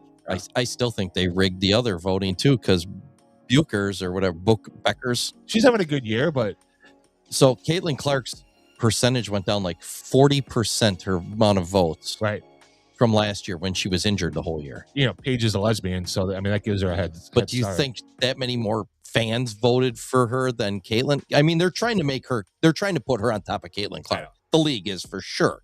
There's not even watch their commercials. She's like she's not even in the fucking 30th anniversary poster. Oh well, no, I'm not saying Caitlin Clark. Did you read about that though? Why No. she couldn't be? No, because something with the sponsor of the poster was something that she has a contract with somebody else. That sounds and like she a can't cover- be on the that's a cover poster. story. But my question is today: did they ask her to call the company and waive it to be it's on your it? fucking league. You should be able to put whatever the fuck you want. It was some weird thing they said, and it was something about that's a cover That's story. a cop out. It was something her sponsorship company or some company that they're trying to save face after they got caught on it. And I thought the same thing. Well, is it a league anniversary thing? Because well, you know what came out and spoke in favor of her, and it was great. The ex, she was one very of the really good ones. very good NBA player. Sue Bird? WNBA. Sue Bird? No, she was a black player. I think she played for LA at the end of Chicago. She played for too. Oh, the girl from Tennessee. Oh yes, Candace Clark. No, Parker. Candace Parker. She came out and said, Miss Parker. She said it's nuts. She goes, she's a good player. Yeah. She goes, this. Right. I'm not. She's good. Right. I don't know what the whole problem is. If the three of us were sitting here and we wanted to destroy the WNBA, we couldn't even do as good a job as they are. No, we couldn't even. Because we're not fucking black angry lesbians. Well, some are white angry lesbians. Yeah. They're just angry. How many of those women did not vote for her in conscience and then put in her top 3 of those players? I don't know. How could you not? I mean, she's in the top of all of the scoring, all that kind of shit. And she's probably one of the best passers in the league. Now, she turns the ball over a little bit. Yeah. I get that, but she's one of the best passers probably ever played a game on top of it. She broke Sue Bird's fastest to 600 assists in 72 games. But that means she's felicitous. You know, if I'm our team, I want to be on our team. Right. Give me the ball, let me score some points. I'm in. Yeah. Right. Let's do this. Why are they looking for somebody she could dish the ball to score? They do. They have the other guard for them. I can't think of her name right now. She's having a career year. Yeah, it's not Mabry or Sophie Cunningham's having a good year too. Yeah. Quietly. Oh my God, she's having a great year. But the other girl I know you're talking about, she's made my nights better. Yeah, the other guard's really good. Yeah, I can't think of her name. She's having a great year, and I don't know, it just seems like her team is good with her. So at this time, I know it seems like the front office and coaches don't have her back all the time, which is an odd thing again. I mean, I don't know Have you ever seen anything? It's not like she's out there committing crimes or. If I'm coaching a team, I'm not going. I want and the one thing like you talked about a few weeks ago when she was getting scolded for something that she didn't. It was a foul called. She didn't touch the girl. Right. And she was looking at the coach going, I didn't touch her. And then she got benched in a bench. Would Michael Jordan ever get... Okay, let me take that back. Because she's not Michael Jordan. No, he's Michael Jordan. Let's just say, would any NBA player, if he was talking to coach in a huddle, if he's not part of the game, right, say, you're going to the bench. That would never happen in any sport. Mm-hmm. Especially if here's why. 99% of coaches have your back because they see replay and go, instead of yelling at you, they'd be on the ref screaming at them. What are you looking at? Right. That's your job. In baseball, it's the only one you might get benched because even like Acuna got benched a few years ago. Well, that was lollygagging, though. That was lollygag. That's baseball, though. Bregman to get benched. But most of the time in baseball, if something goes wrong like that, the manager pushes the kid out of the way. He gets tossed, and then he goes back to the dugout and fucking lays into the kid. I've seen NBA coaches argue with referees when it literally your player's at fault. Right. Yeah, he's still going to argue for him. Baseball going to at bat for you guys. That's their job. They do it in all sports. Coaches go after it all the time. They'll take the discipline is in the locker room or in an office. It's not going to be in. And this lady actually looked at her and goes.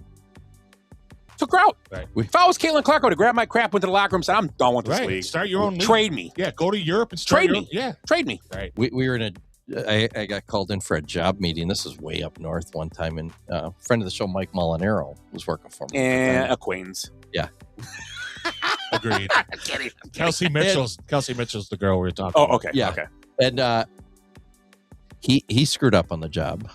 he opened up a circuit box. He'd done some electrical work in his career, and stuff, but he needed electric. Well, you got lockout tag outs, so they lock these boxes, or they put a clip on them. He opened it up. He did no problem with the electric. It wasn't anything wrong with it, but you're not supposed to go in there.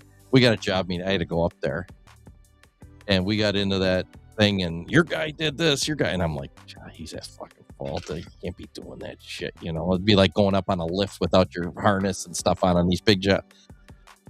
Man, I fucking laid into those guys for like 10 minutes. Just not my guys. Their guys. Just I knew Mike was wrong, but I'm like, you're gonna sit here and call me to come all the way up here, and you got this fucking bullshit. You got this fucking, just Mike thanked me. He goes, I knew, I was wrong, but you stuck up for me. I'm like, yeah, that's my job. It's essentially the coach, Yeah. And I'm like, ugh. Hopefully they don't have replay it for that, because it was pretty bad. But it was one of those things that's like, then nobody fucked with them or anything after that, because I just laid into them for a while. But it happens, and that's your job as a coach, to diffuse the situation, and you got to stick up for your guys. But Caitlin Clark, for some reason, she's the biggest piece of shit in the history of sports. And it's crazy that the narrative, like, nobody is defending her. Like, can you imagine if she wore a Trump MAGA hat? I'm not even trying to be funny. If she wore a Trump... Well, Sofa Cunningham's getting crap for being a ring girl at the UFC. That was awesome. That was going to be my good, and I forgot it. Oh, sorry. I forgot it. We already did it. Right. Yeah. So, why is she getting crap for it? It was a UFC. It's a fight. Right. Because it's Dana White, and he kind of supports Trump most of the time. Not always, even. Yeah. Those guys get in arguments all the time, those two. Hey, Rogan, he's been on Rogan. They've talked about bad things and good things about it. They don't all over him. But Dana White invited her. She said, yeah, she was in town for the Aces game. She had a night off. She went, I'll do it. Right. You know what she said? When did you hire her? Like an hour before she was out there. Yeah. Did you hear the story? She was like, hey, because she had met him a few weeks ago. Right. And she's like, man, we really hit it off. And it's like, yeah, well, everybody hits off with Sophie Cunningham.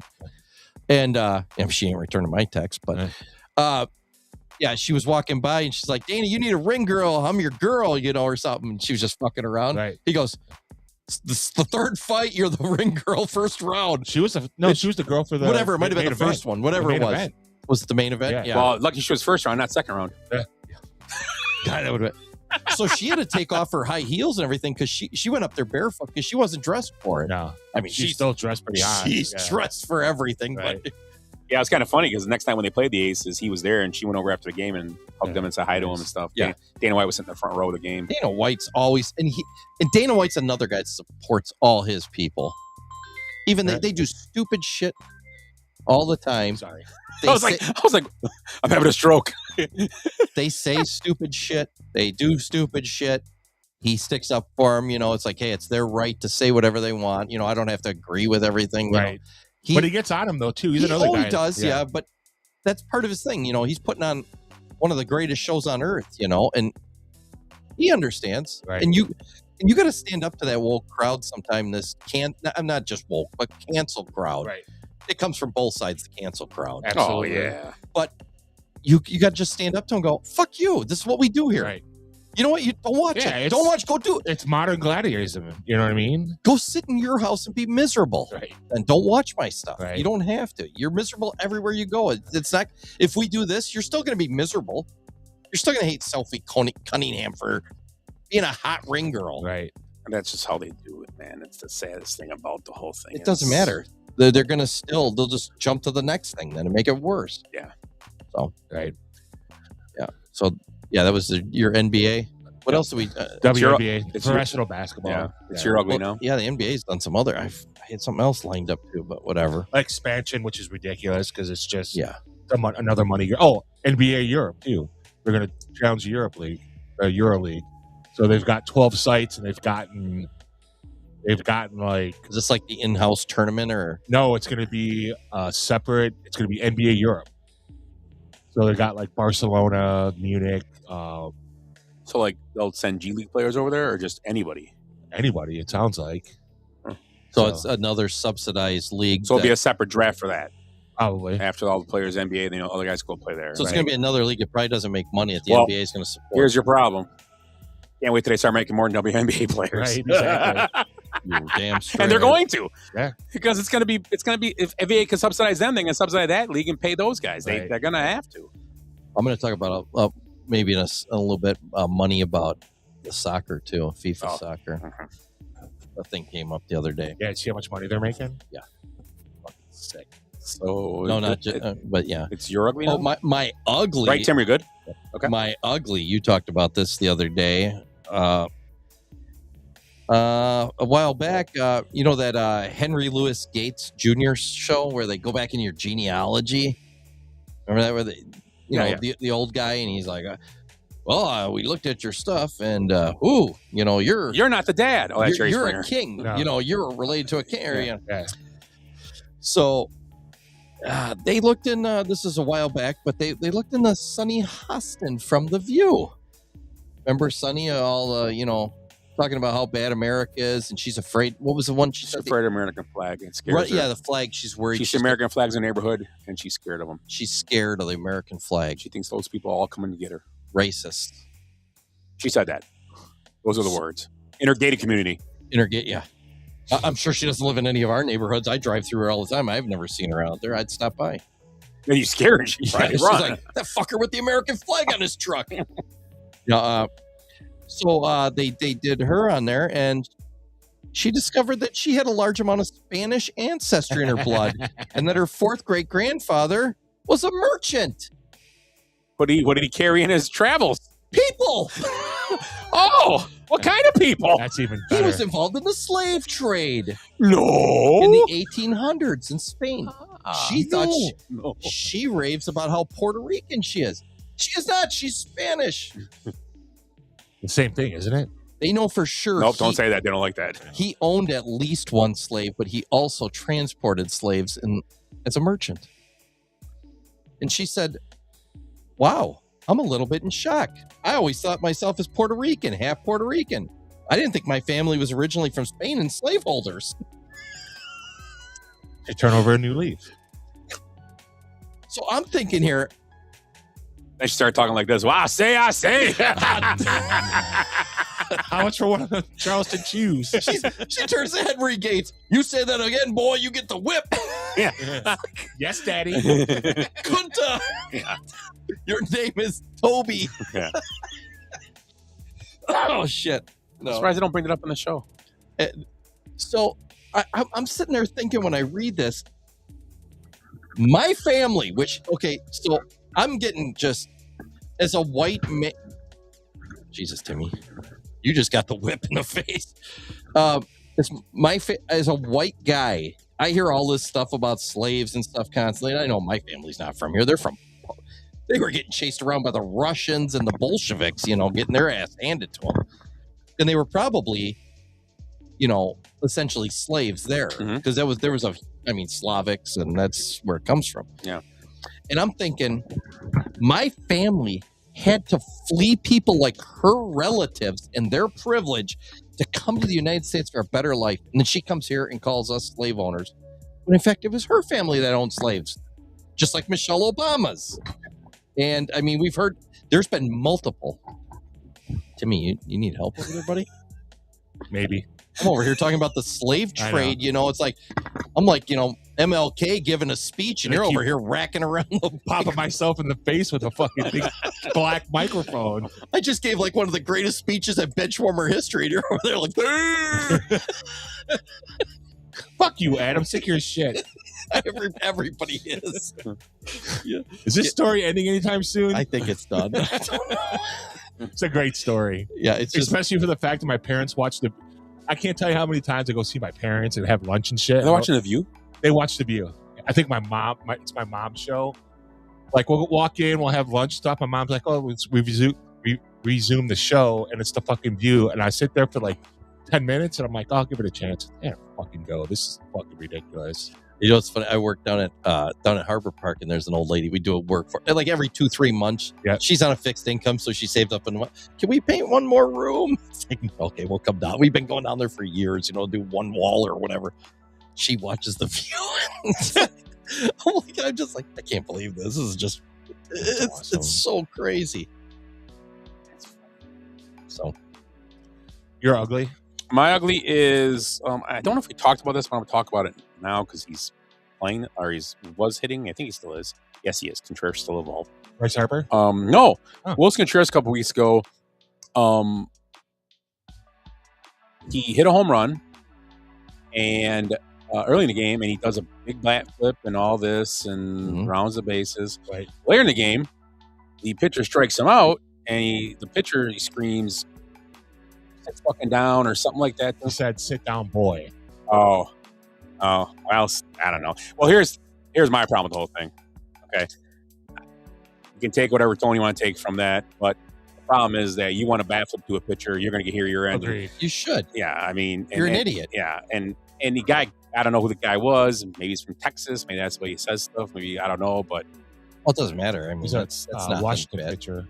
yeah, and then that's why. And then all you saw on the media on the Sports Center was how Contreras went after him. Yes, but then the guy screamed something at him. You didn't know that earlier in the game until you saw something later. Right. That he homered and flipped and Yeah. did all this in the first inning, and it was the same game. And then And I don't even think it was in the same pitcher. I think the pitcher just did it because he was helping. He was doing a first teammate. And then you know? read the comments on these, and every young guy's like, "Harden up! Quit being such a pussy. Every pitcher should be able to just take it all the time." It's like, no, that's not how it works. You don't show somebody. Can you? Well, you actually, don't- when I saw it first, the only part I saw, I go, "Oh, that's kind of crazy." Guy said a home run. I know he tries to get people's nerves, but I saw like I've done the same thing. Yeah. I don't know if I said the boy part, but I said sit the fuck He down, said, probably. "Sit down, boy." Yeah, 'cause I saw the reels on it. And Yeah. They're like, "What? You have to see like the previous at bat." Yeah. And yeah, Oh, I've told guys I was going to throw at them when I was pitching, just for being dicks or something. Get ready, you're going to get it. Well, that was. I didn't throw hard enough to really hurt them that Right. much, but yeah, they didn't like it when you tell them it's coming. okay. Here's the 12 leagues for NBA Europe. It's London and Manchester in the UK, Paris and Mayan, Lyon.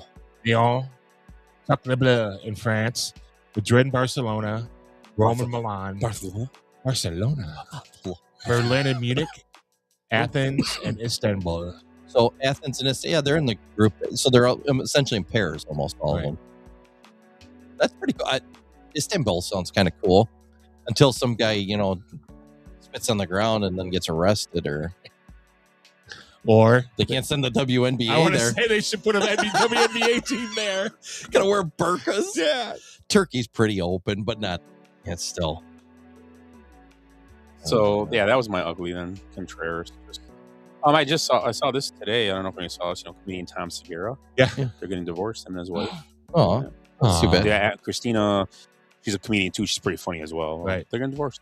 Is she on the show? That She's with him. She's on. They did a The podcast blonde- together. the blonde yeah, girl? that's his Yeah. wife. Yeah. Too many gummies for Tom, or I have no idea. you ever hear his gummy stories? They're Fucking great. They're like Willy gummy stories. Like I took this day. How many milligrams is it? I don't know. 100. Yeah. 100 milligrams. Fuck. Another comedian I sent that to you. The Chris D'Elia, I think his name is. That dude today. That dude's hilarious. That dude Oh, is- yeah. And that wasn't even funny. The one before was funnier. I couldn't find it. Sent back to you guys, but his guy is in the audience. He's just screaming stuff out loud. Just screaming. He's finally, what's going on? And he goes, well, blah, blah, blah. We're here for a bachelor party. And he goes, you came here for a bachelor party or something like that? And he goes, well, who's it for? It's my godson, Chaz. And he goes, Chaz? And then they went on a whole thing about Italian people, and it was hilarious. And at the end, the guy was the best part of it. Goes, so do you have something wrong with you? You sound like you're deaf, because the way he was talking, he was hammered. Right. He goes, I'm an alcoholic. And Chris D'Elia just goes, that is awesome. He goes, And you just turned it all around on me. What I loved about him is he laughs at his own joke because he's riffing on the crowd. Yeah. Not at home. Yeah. I win. Yeah, that was great. Yeah, it made no sense why she said it. She got all mad. I don't got to work. Like he's the Monopoly guy with a monocle. Right. I almost said, you got a monocle in your pocket or something? Yeah, dude. it's funny when you find out what his job is. He works at the sewage treatment plant. I mean, he probably does make decent money. Good for them. Yeah, good for him. But she made it like he was a tank. He goes, no, I get what he's saying. What do you do? I work with water. The water industry. The water industry. Oh, my friend owned a pool store, and he talked about it. And I'm an assistant pool cleaner. He said. Dude, if he comes out, I would go see him. I'll go see him. He looked hilarious, dude. He was. And what happened at the end? Some fucking bitch. Why aren't you asking women what they do? Oh, yeah. And he's like, I've talked to 2 people. What do you do? I'm a nurse. Oh, awesome. So they come in. want you to see a doctor? You don't think I can do it? Yeah, it was crazy. He was great. There's always Fucking some woman showing up to ruin everybody's comedy. It's crazy. And her boyfriend sitting right there. I told you someone's gonna break up tonight. So whatever. Yeah. But yeah, I like to see him. He's funny. If I find out one reel about the guy's name, the guy drunk, I'll send that to you guys. That was hilarious. I was laughing out loud watching it. I'm like, this is very hilarious. Good. So okay, so yeah, they're getting divorced, so separated. No, that's sad. Yeah. So, you like to see people. I like seeing them. Yeah, they were together a long time. It seemed like too 18 years, maybe it said. I could be wrong with that. No, could you be with Tom Segura? Tom Segura's, I don't know. He seems like a decent guy. Him and Bert. It's tough though with those comedians because it's great when they get Bert going when he's laughing. Sorry. Yeah. With his Kool-Aid. Yeah. Bert's hilarious. I got one more thing here. What we were talking. I said I'd bring it up is the pay. What? Because of in soccer for the collective bargaining agreement, a big chunk of the money that the men got for finishing in the top 16, they do not get. It has to be split amongst the U.S. women's team, who isn't even suiting up for matches for another 2 years almost. So U.S. soccer keeps 20% of the 16 million they earned. So whatever that 20%, that's a little under 4 million, like 3.5 million. The rest gets evenly divided between 26 men and 26 women. So each player gets $246,000 for what the men did. Now the men will earn money if the women win, but obviously they're not going to win 16 million. No, it's way less than that. So it's equal share thing. I think it was done I want to say in court, and then they had to end up, we have to share it evenly amongst everybody. See how much money was raised by the World Cup in the United States and how much money FIFA's making? They got 16 million, the Americans. How much?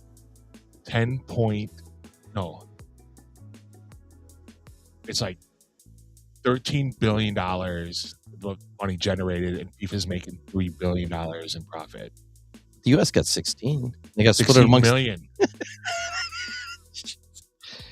and the stadiums don't get anything. And how about? I mean, it is great having it here. Don't kid yourself. And hotels, restaurants, they're all doing great on this. Not all of them. There was an article about Kansas City because they bused everyone from stadium to Light District, and none of the bars in between were included.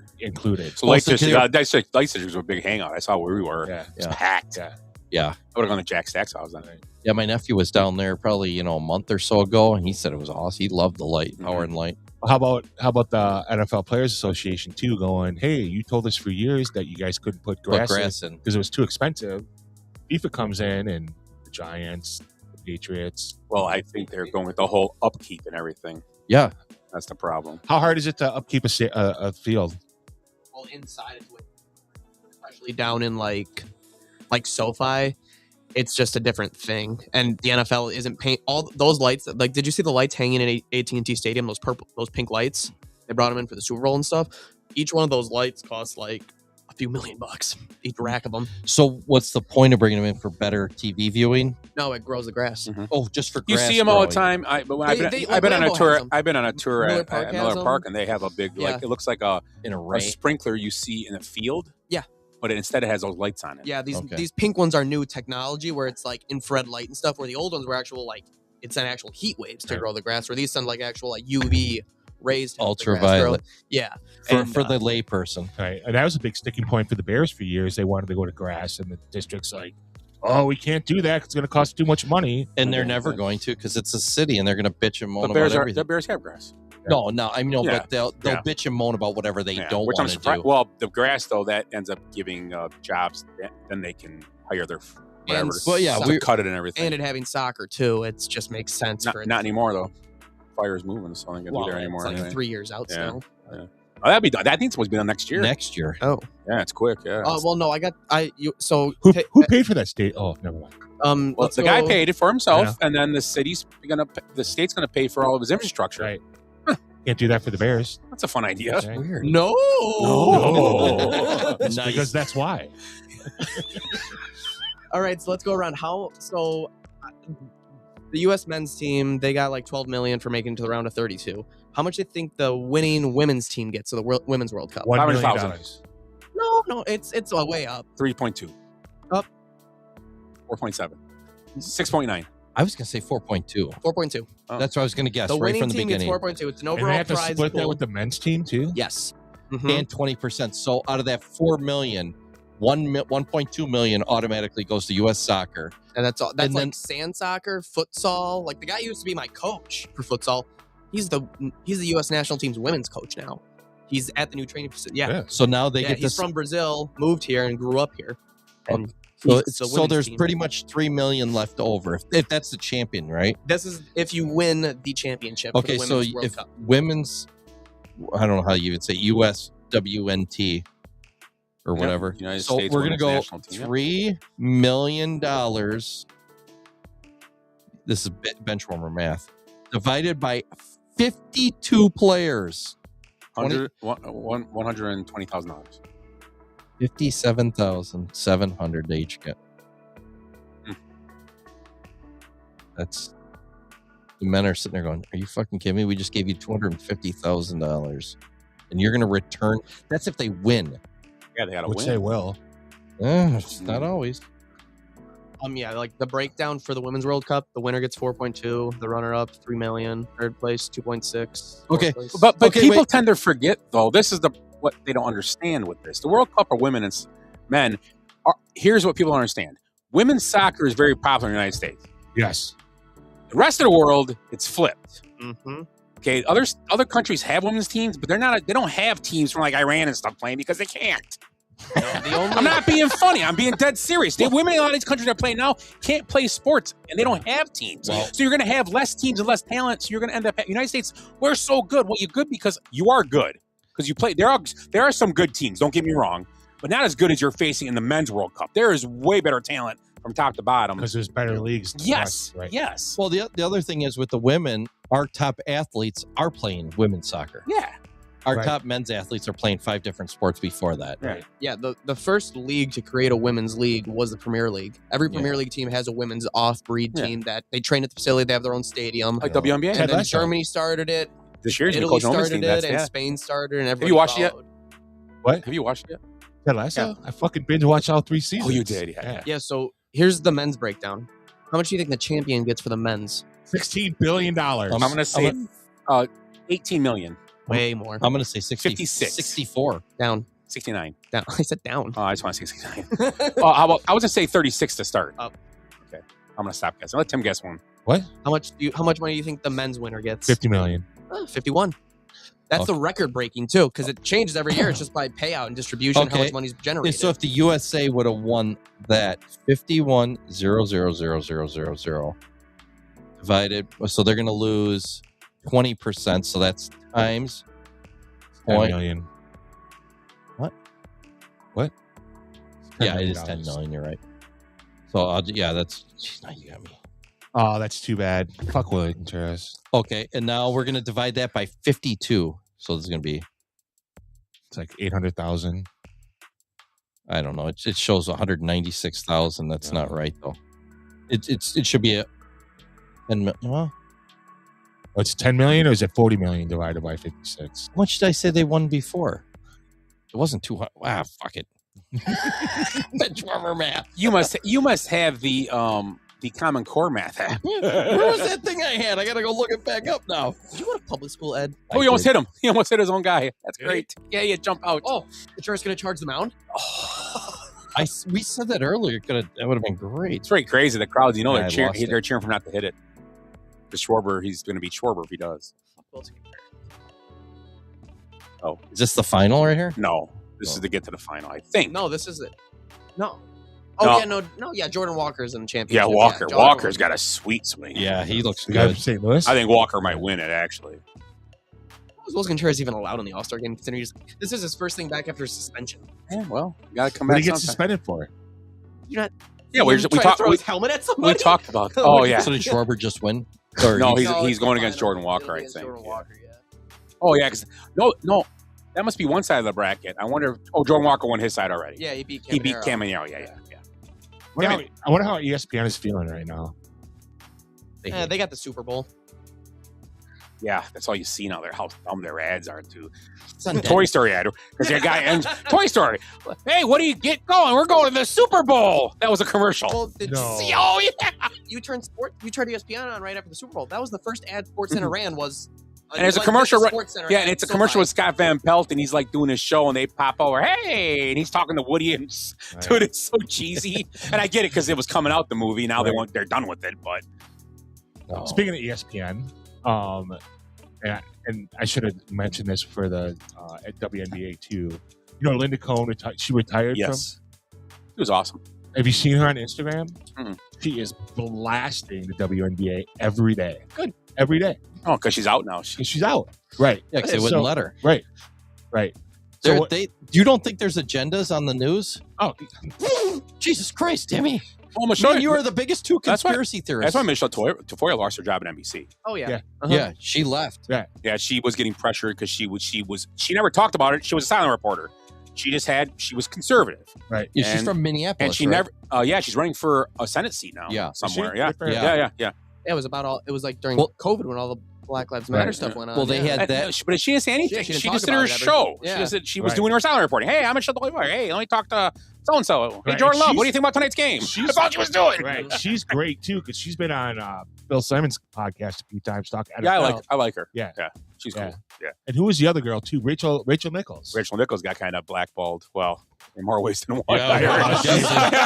I heard. It wasn't a Rossini situation. No, It was but it was Tyreek Hill. I think she was dating. Was she dating someone or It was something? Jimmy Butler in the bubble. She was in his hotel room. Oh, well, gotta have to do something. Right. Leave her Can't alone. leave the She's a hotel. woman. He's a man. I don't think Yeah. was he married? Don't ask me. I don't Doesn't think really I matter don't in the think he bubble. was at the time. No, He's I like, don't think he's ever been married. no. So whatever. She's a pog. You know. yeah, he's like, yo, baby, Right. Jimmy Butler over here. You want some coffee? Actually, she was just in there doing his hair. He always has all the different hairstyles. And they're like, I was just doing his hair. Sure. She's like, yes, I was. No. And I'm gonna bring this It's full because circle that's why. from our last show. Jimmy Butler's like, hey, baby, you're sort of about that guy with the micro penis. I just listened to that today. I'm 61 times bigger than him. Yeah. This guy with a micro penis. Smallest penis in the world. It looks like a pancake. Guess the size, Tim. Why? Guess. Just come. Try and get within It an was inch. hilarious. Listening Try and to get this. within an inch. Was it an inch? No, you got to guess. gotta I'm not gonna guess. tell What you. do you I gotta... Gotta guess. 3/8 of an inch. Oh, he's I hit the bell. It's a birthday winner.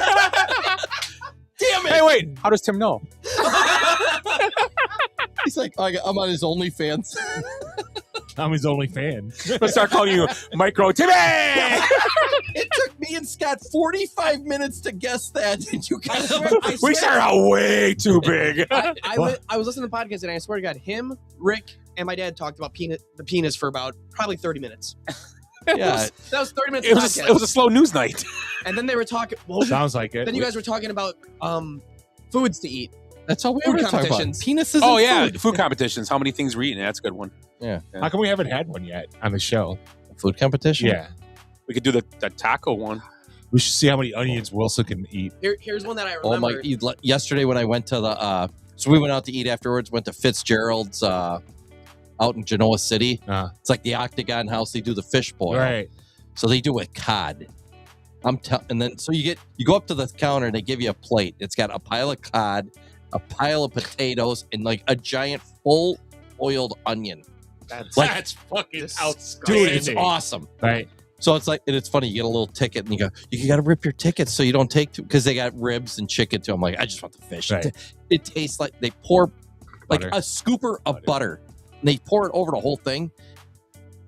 It tastes like lobster. Ugh. It's like poor man's lobster, but it's fantastic. Nice. It's like $22. Well worth it. Nice. I ate so much fish, I was almost sick today. Doesn't even seem like a bad deal. $22. It's not. That's It's a cheap. great deal Yeah. for I that was gonna much say, I was like, cod. That seems very cheap for how much you're getting on that plate. Oh my! Is God. it all you can eat? Yeah, all you can Okay. eat. So I went back twice. Has anyone been to the sushi place? All you can eat one. I like Hobby Lobby. Yes. The old Baker Street. Have you been there? No, that's Sushi Bay. No, it's like Oh. it's down from It's no, like it's anime in the or- strip mall. Acme or whatever. Oh, it's new. Yeah, they give down you an from, like, iPad and it's all you can Home eat. You literally Foods. just hit buttons and they count how much it costs by how many plates you have. No. Have you gone there? Yeah, I went there with Madeline, her brother, and mom and Trinity. I gotta try that place. Yeah, it's not bad. I mean, we go to literally- Sushi Bay every once in a while. Yeah, it's anime. Oh no, that's what it is. It's $35. Acme. That's what it costs. And it's all you can eat. AKAME. I'm gonna go to Ono. I haven't been there yet. You haven't been to Ono? We have, yeah. Me and Mom Ono's talked about great. it. We're gonna go there at night, but we decided. Oh, Ryan Howard, and it's might be Abreu. Oh, Is yeah. it Abreu? Yeah. Yeah, he got old quick. Well, look at Howard, how thin he looks. Right. Yeah. And Abreu looks. That's like what he- happens when like you he ate Abreu. Right. That's what Or like happens. he ate Howard. Oh, did you see a picture of Marvin Harrison Jr.? I was just gonna say that. Jesus Dude, looks Christ. like he ate himself. He is like The ex receiver. no, No. his son, Marvin Harrison Jr. Yeah. He's heavy. He's No, take- he is like. You seen how thin he was? Put him He's in ripped Google. down. Oh, his arm is like Look up a 3 times picture the of him. size. Seriously. He's not going to David Boston himself, where He might. muscles himself out of playing at Well, he wasn't that good anyways. So before I look it up, He's got Jacoby Brissett. this now. just came on my Twitter. It's today's 7/13, right? Yeah. So Bruce Levine put a tweet up and he deleted it. Uh-oh. That ain't Chicago good. Cubs, the Chicago Reporter. Which he's been doing a lot. Lord. You and the other coaches have been the stars of the team, being 12 games over 500. Let's hope Tweedledee and Tweedledum don't sell you guys out like 2025. Enjoy your time with your family. Jeez. That is fucking awesome. Uh-oh. You know, Bruce Levine is That's our first social media talk of the night. Yeah. I found it. that is awesome. Tweedledee and Tweedledum. Oh, so I got to look up Marvin Harrison. Yeah, look up a picture of him. Marvin. Kind of disappointing too. I haven't seen any good. Oh, thanks. Oh, he don't. Oh, he looks big. Looks like Ken Norton. Yeah, he Does- looks like a Doesn't look like he's been hitting leg days. So. looks like a DE. Yeah, no, he's got little twigs. Right. Yeah, he looks like something from a TV show. He's pretty big there. Yeah. He's as big as he is there. Oh yeah, you know you can't go over, but you got to that core keeps you healthy though. What's good keeps for- you that stomach. That you got to get the. I'm not being funny. No, I That know. core is what you need. Oh, look at me and Timmy, man. We're all cored out. We're Cormax and bitch. Yeah, your apple pie cored out. I got apple pie at home. Oh, you didn't bring any? It was just Oh, little you slices. probably left the rest at Eric's. Has anybody gotten the fried apple pie That's what it used to be back in the day.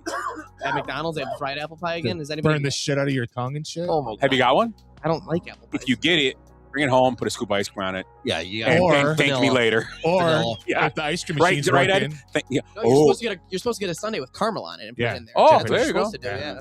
I'd rather do a nice scoop of my own ice cream at home. Yeah, I Just agree. a nice You couple scoops of.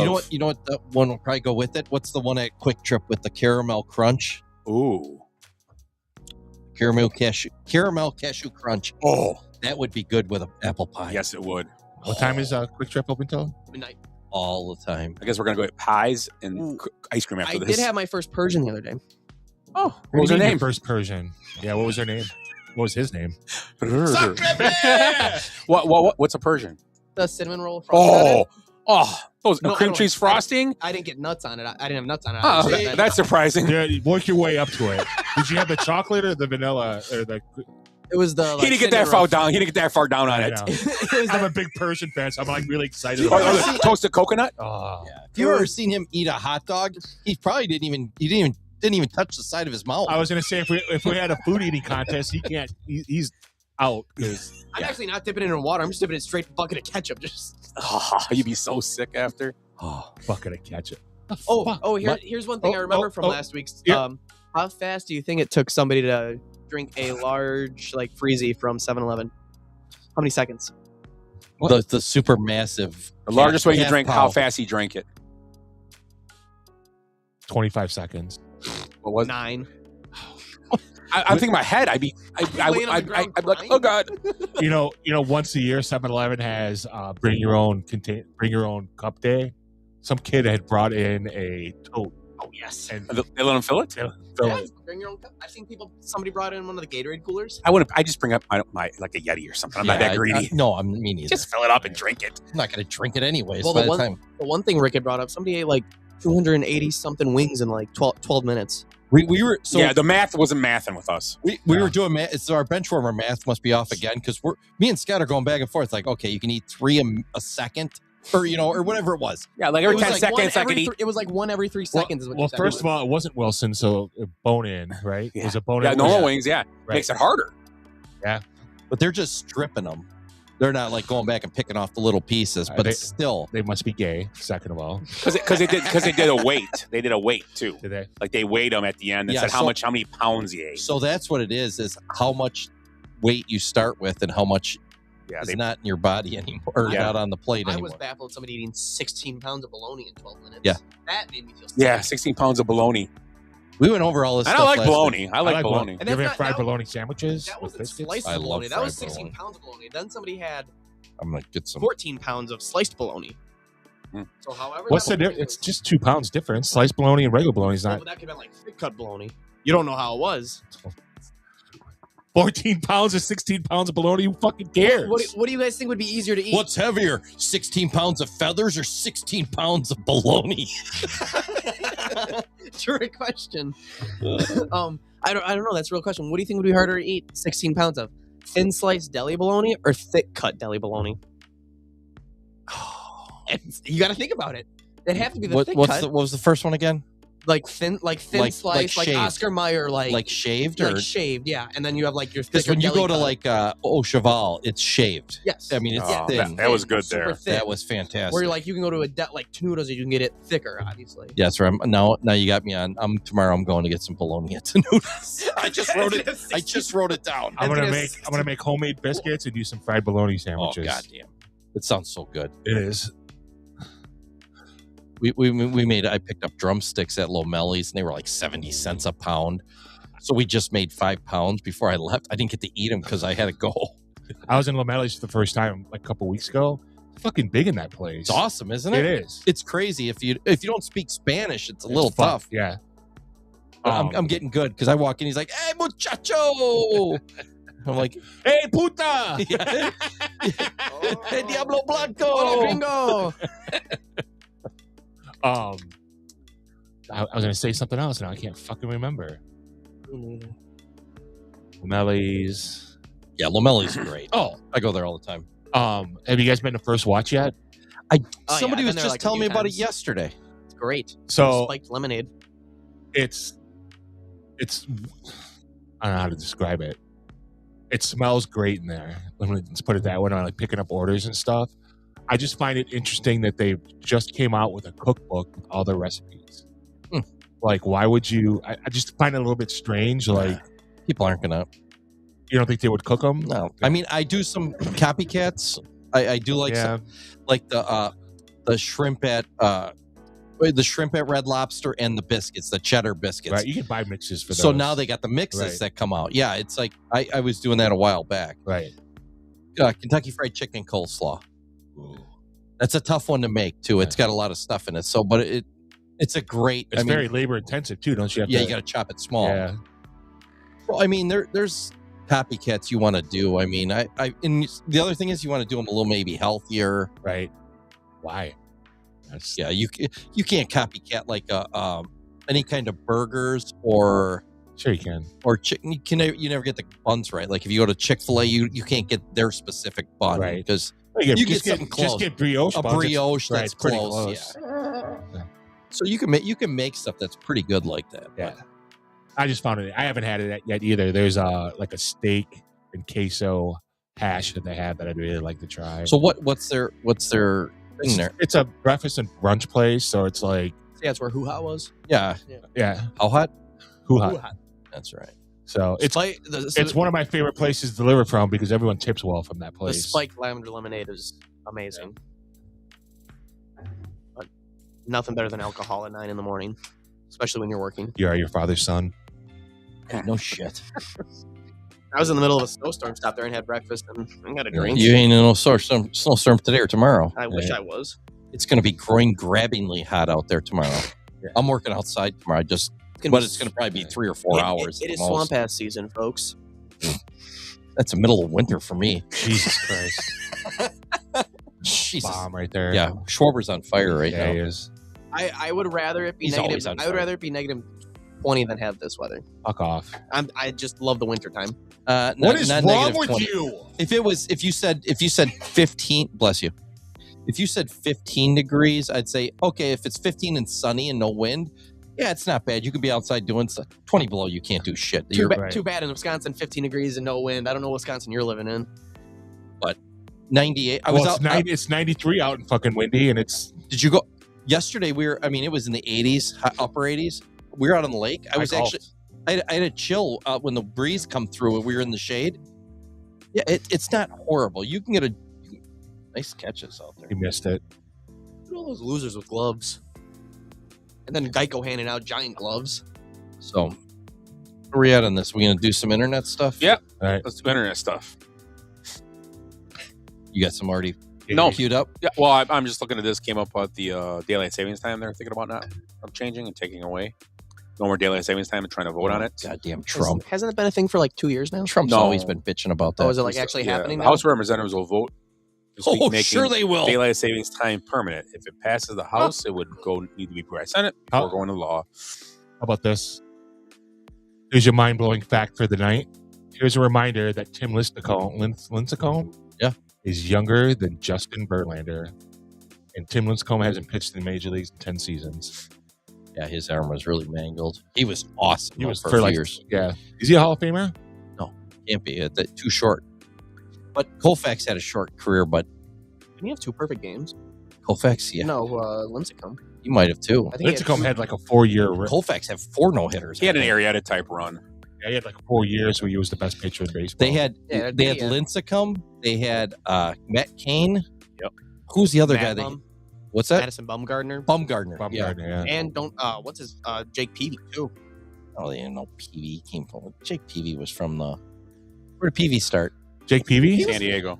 San Diego. Yeah, he was San on that. Diego. Was he a Diamondback? He was on Diamondbacks. He was on a Giants team? Yeah, he was on those Giants White teams. Sox. Yeah, he was the back end of that. You're thinking bullpen. Zito. No, he was on the back end of that bullpen. Jake Peavy? I think you're I have nuts. another baseball. The Cubs at the All-Star break. 23rd in rotation ERA. 16th in bullpen ERA. 6th fewest quality starts. 4th most blown saves. Yeah. They're struggling pitching. Yeah. Meanwhile, over 35 games, they had baseball's 3rd worst offense, and yet they had the 5th best record in the Major League Baseball. The offense by as average or batting average, their batting average is low. Yes. Yeah. They score runs. I mean, they score runs on home runs, what they do. And they're good at it. But yeah, it's very frustrating for fans to watch these games. So the winner of the home run derby gets $1 million? Yep. Yeah. Wow. $500,000 for second. It's a Bruce Levine tweet that he didn't just delete. Oh. He had, but they have to split it with the women's soccer team. I have a review that went viral from a lady named Diana for Outback Steakhouse. You might have seen this before. She goes, "I am absolutely livid. My husband drove all the way to pick up an Outback order, and he forgot my bloomin' onion. That was the only thing I wanted." Diane texted 4 months later and goes, "My fat husband ate the blooming onion in the car and lied. I am sorry. I don't know how to delete reviews." That's a great one.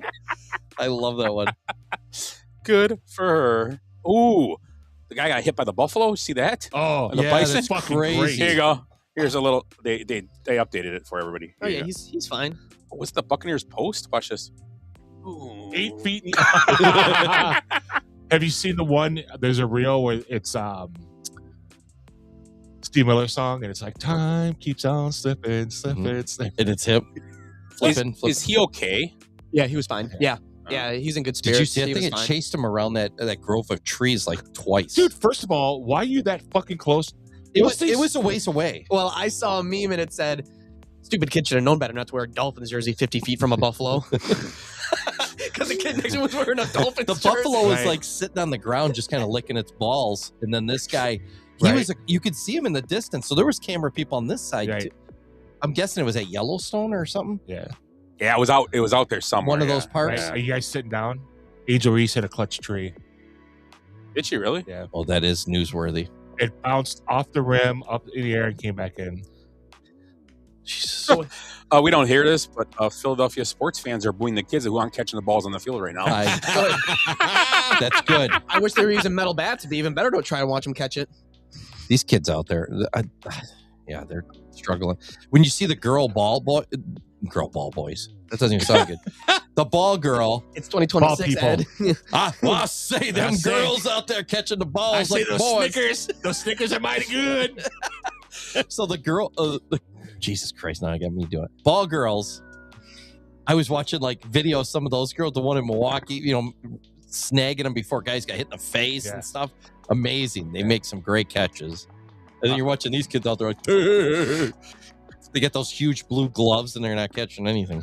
Cubs catching prospect Owen Ayers getting promoted to AAA.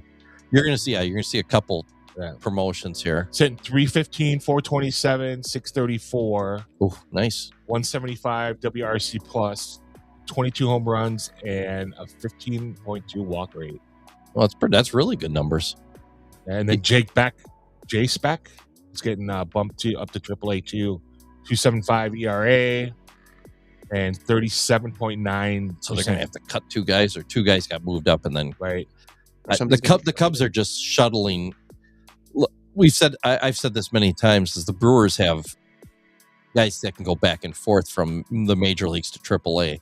The Cubs have like 2 or 3 spots. That's about it. Right. Could they be trying to boost those guys' value? See if they perform at AAA so they can trade them possibly too? Oh, for sure. Yeah. But it's possible. I got something here for the All-Star game. Who was the last Blue Jays pitcher to start in an All-Star game? Roy Halladay. And who was the last Phillies pitcher to start in an All-Star game? Roy Halladay, yeah. Mm-hmm. I was going to say Dave Stieb, both of them, but yeah. Who was the last Phillies pitcher to fly in an airplane? Oh.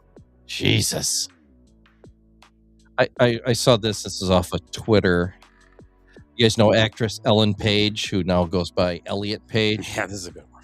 She's she identifies as male. She's in that new Odysseus movie, or what they call Yeah, the Odyssey. Anybody want to go see that? Anyone interested? No. Really? It's going to be too long. Not at all. That's what she said. I'll watch it when it comes out, but it's so woke. I can't handle the characters. It's already so woke. It's not even that. If she looked like what's her name? Was her name Joni Lawler? If she was a huge wrestling lady, like and Sophie Cunningham. I'd be fine if they took it was a woman that was a giant woman. And she got to be the gladiator. That's cool because this looks like the wins. Number one, the picture I saw of her, I don't know if I sent it to you guys. She's walking out, or he's walking out with a guard. The suit he's wearing looks like it's 8 sizes too big. Yeah, he looks like it's like an exoskeleton. It looks like when Tom Hanks woke up and he was small from being big. It's like he was wearing a suit still. Right. That's what it looks like. Or for our other people that are poor, Judge Reinhold. Remember that one? Oh, Shane Gillis. So Ellen Page, who's in this Odyssey movie. Elliot. Get it right. Jesus Christ, now I'm doing it again. He was great in Juno, which is a really bad. Juno's awesome. Juno is awesome. So he recently lashed out at critics of transgenderism, saying they just can't accept themselves. Really? Any of them change from? None of us changed to women lately. Hey, I hope she knows if she was doing this back in those times, she'd have been off with her head. Yeah, who knows back then? They probably wouldn't have been happy with women out there. I got a tweet of someone asking or talking to President Trump. You've been bombing Iran for months now. Is this just the new normal for the American people? Well, we were in Vietnam for 19 years.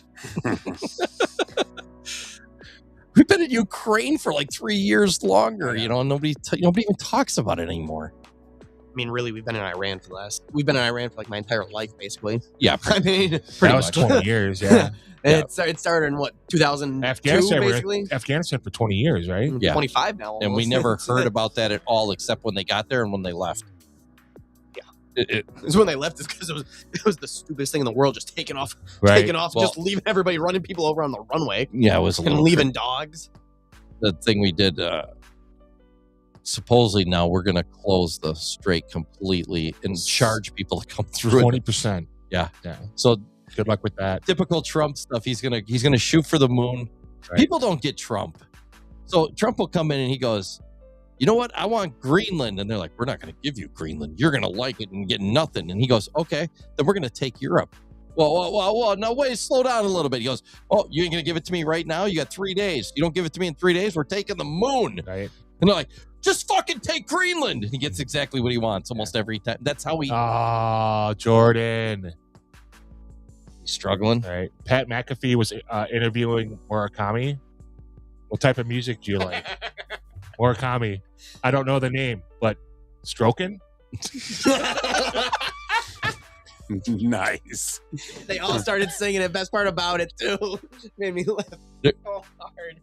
Is stroking the Billy Idol or the Billy Squire one, or stroke it to the west? I don't know. Stroke it to the east. I thought stroke it to the girl I love the most, something like that, or love the best. I thought you were gonna be stroke me, stroke me, stroke. That's what I thought you guys were from. That's what I did too. I don't even know the song you guys are talking about. There's too many masturbating songs. So I saw we should. Oh, that'd be a good list. The 10 best masturbating songs. Yeah. Blister in the Sun. Yeah. What's the Green Day song? Mama's Got a Squeeze Box. Squeeze Box is a good one.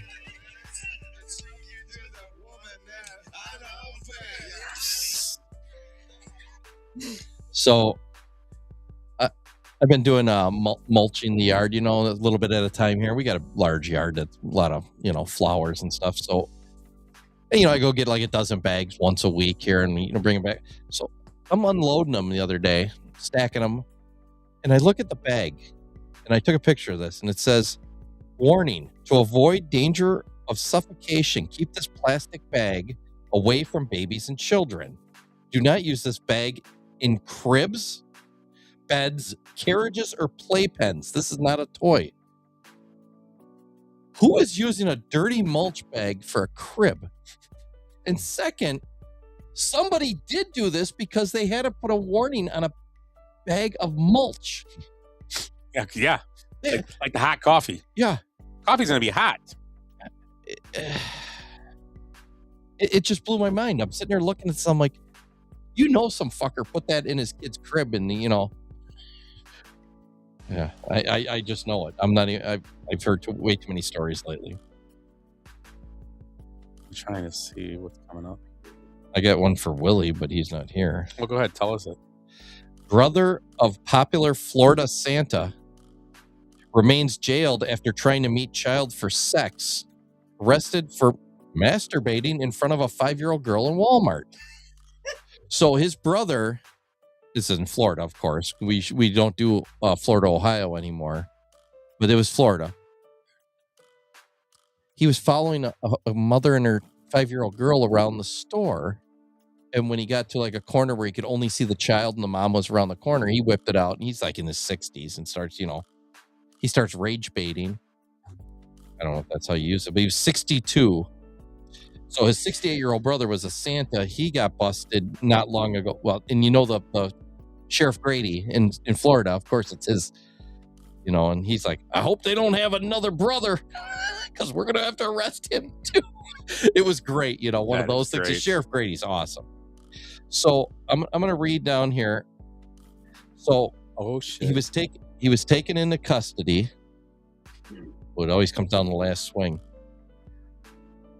He faces 3 third-degree felony charges for indecent exposure, lewd exhibition, and exposure of sexual organs. He already has a history for arrests for indecent exposure in South Carolina in 91, Georgia in 92 and 98, Florida in 96, child molestation in Georgia in 98, where he got probation. This fucking clown is out walking around in Walmart following kids around. It's over. We called it from the first thing. We called Jordan Walker to win it. And he did. And he beat a legend in Schwarber. In Philly. Jordan Walker's had a great year. Yeah. It's $1 million. He's a big dude. Yeah, he is. Speaking of Murakami, he just signed with Jordan Brand. Oh. Jordan Brand athlete. Nice.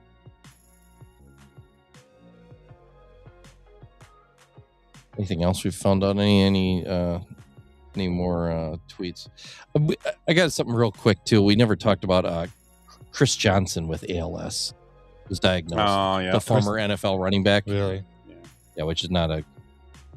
He said he figured it out when he couldn't lift his daughter up. He's 40 years old. He's young. Yeah, he was dropping stuff, and then he went to pick up his daughter, and he said he couldn't pick her up. It's a sad story, but trying to go through some of these things. I've got one of the craziest stories. Let me see once it pops up here. You heard the story about the Elvis Presley? He's alive? And John Travolta? They're the same person? It's worse. New court filings in an unrelated legal dispute have made explosive claims about the parentage of John Travolta's youngest son, alleging that the actor and his late wife, Kelly Preston, used eggs from Riley Keough to conceive their child. Riley Keough is Elvis's granddaughter? Yes. So it's Priscilla's daughter. Okay. Right. Well, the case centers on business matters. It was amended to contain detailed and controversial assertions about the families. The filing alleges that Travolta and Preston had difficulty having children. Well, obviously, John Travolta is not a very manly guy, but they used eggs from Riley Keough and the daughter of Lisa Marie she's the daughter of Lisa Marie. Okay. To conceive their son, Ben, who is 15 years old. So there's a whole bunch of shit going on here.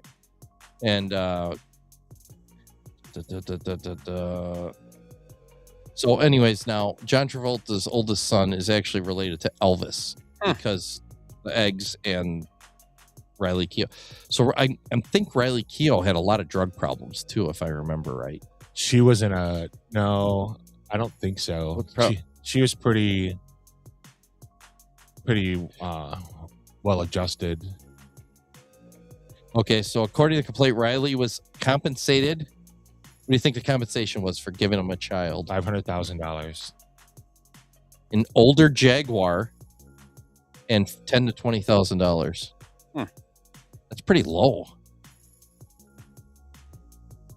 I guess the Jaguar must have been really nice. So there's a whole bunch of stuff in here, just crazy shit in there about all these families. They're all nuts out there. So, anything else you guys got? I just saw, I don't know if anybody saw this, when Pat McAfee got his contract, he gave all his employees a backpack with $250,000 in it. What's that? Nice. He gave all his employees backpacks with $250,000 in cash in it. Who did? Pat McAfee, when he got his big contract. He's awesome. He's gonna have to pay taxes on all that shit too, which is crazy. Lots of taxes. Yeah, because cash money is not. I mean, he maybe gave him $500,000 and told him it was $250,000. You know. So. Oh, their McAfee show was there this week. It looks like there's there. I've seen another post here. There's a post by an economist, which we don't need to know his name because we're never going to look him up. Captured widespread attention. Americans now spend more hours on AI companion apps than on dating apps. I don't.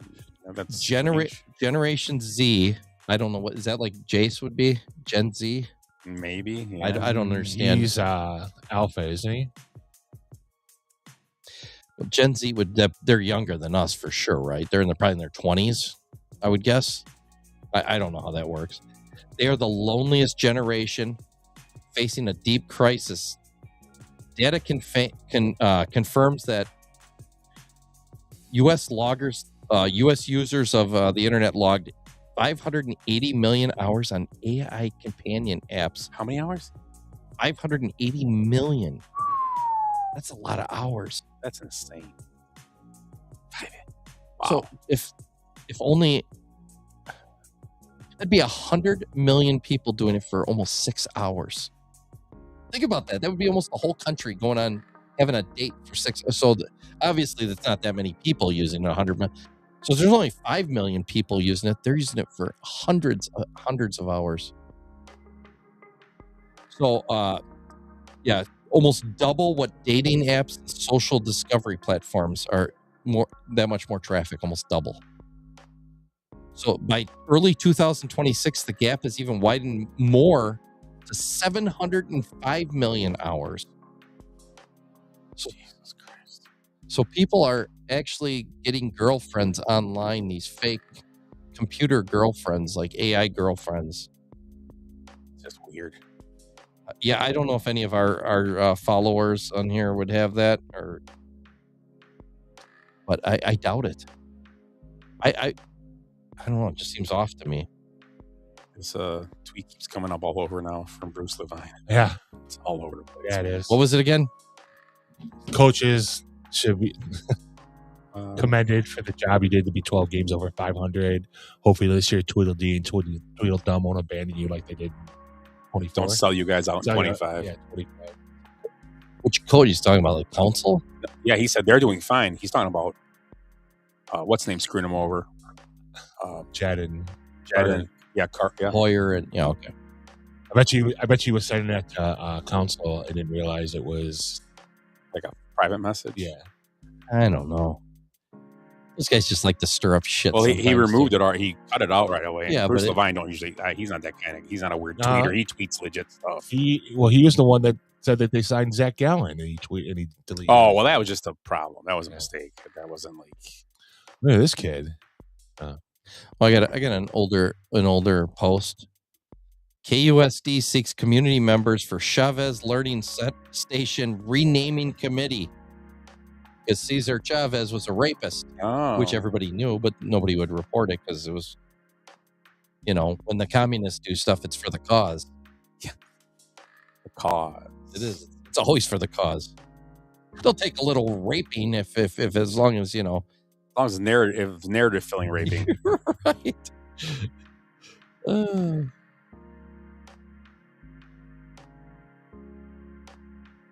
Anything else you guys got here? I just realized I have a lot of wrestling stuff in my X account. Wrestling. What the hell? Chelsea Gray shares racial abuse she received following the Aces Sunday night loss to the Indiana Fever. Oh shit!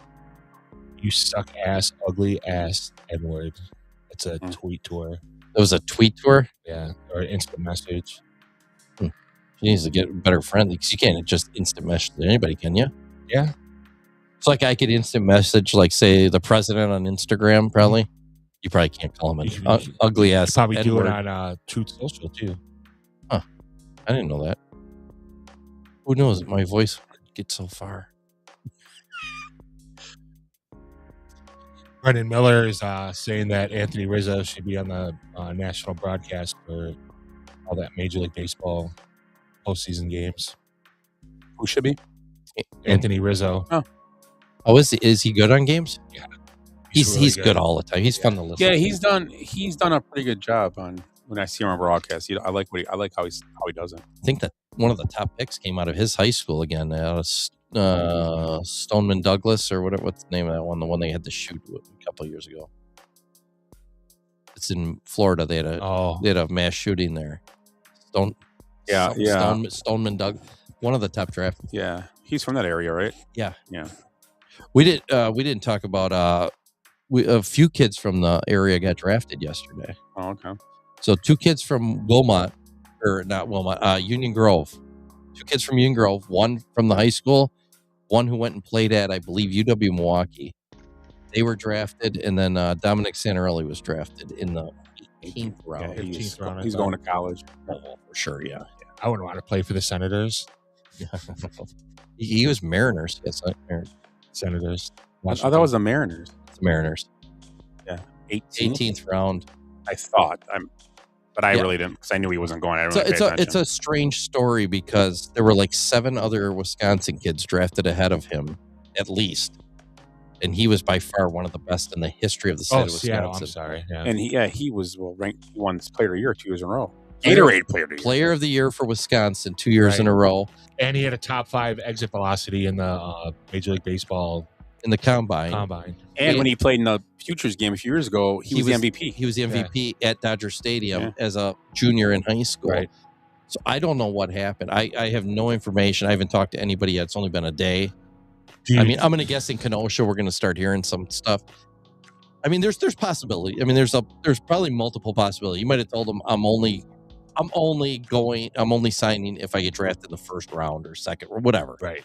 And maybe they were like, he's probably like a third or fourth round talent, and everybody just passed on him, which to me still seems weird. I mean, 18th round. I mean, he could have had a medical. I mean, they probably do tests when they do that thing, right? The combine. Right? So it could be. I mean, they could have found something on a test. A knee. Maybe he's got an ugly girlfriend. He's got no confidence. No, his girlfriend's not ugly at all. She's a friend of the show. Oh, speaking of friends of the show, I saw Petey Albrecht at after league last Tuesday. Him and his kid were golfing. Okay. Yeah. Walked out. He goes, "Hey Tim, how you doing?" Turned around, the guy next to me, I couldn't see because the sun was fucking coming to my eyes, and I'm like, Pete. How's Petey doing? Good. We'll see him. We'll start seeing him here in a few weeks because with all the fantasy football drafts. That's right. Yeah. All starts soon. Yep. Everybody should be getting their draft stuff together. Keepers. Are we still splitting the team? We'll split the team. All right. Yeah. I still think we should do the same draft well, strategy. We should have been champions 2 years in a row since we started teaming up. I know. That's all you because I suck at. I've never won that league. We finished third and first. Yeah. And the third year, that was when Mike Evans didn't get it. All we needed was like 2 points in the second half, and he disappeared completely. Right. Because of fucking DraftKings or something. Right. And we ended up losing by like 1.7 points or something. Yeah, and then the next week, we'd have smoked the team in the championship. Right. And then last year, we did win the championship. Speaking of Rizzo. Oh, yeah. He's pimping, huh? I'm like, who is that big ass mother? Oh, it's Rizzo. And he's a big dude too. He doesn't. He's a big dude because he's got that baby face. He doesn't look like it. But look at he is much bigger than those other guys. Yeah, and he's a big dude too.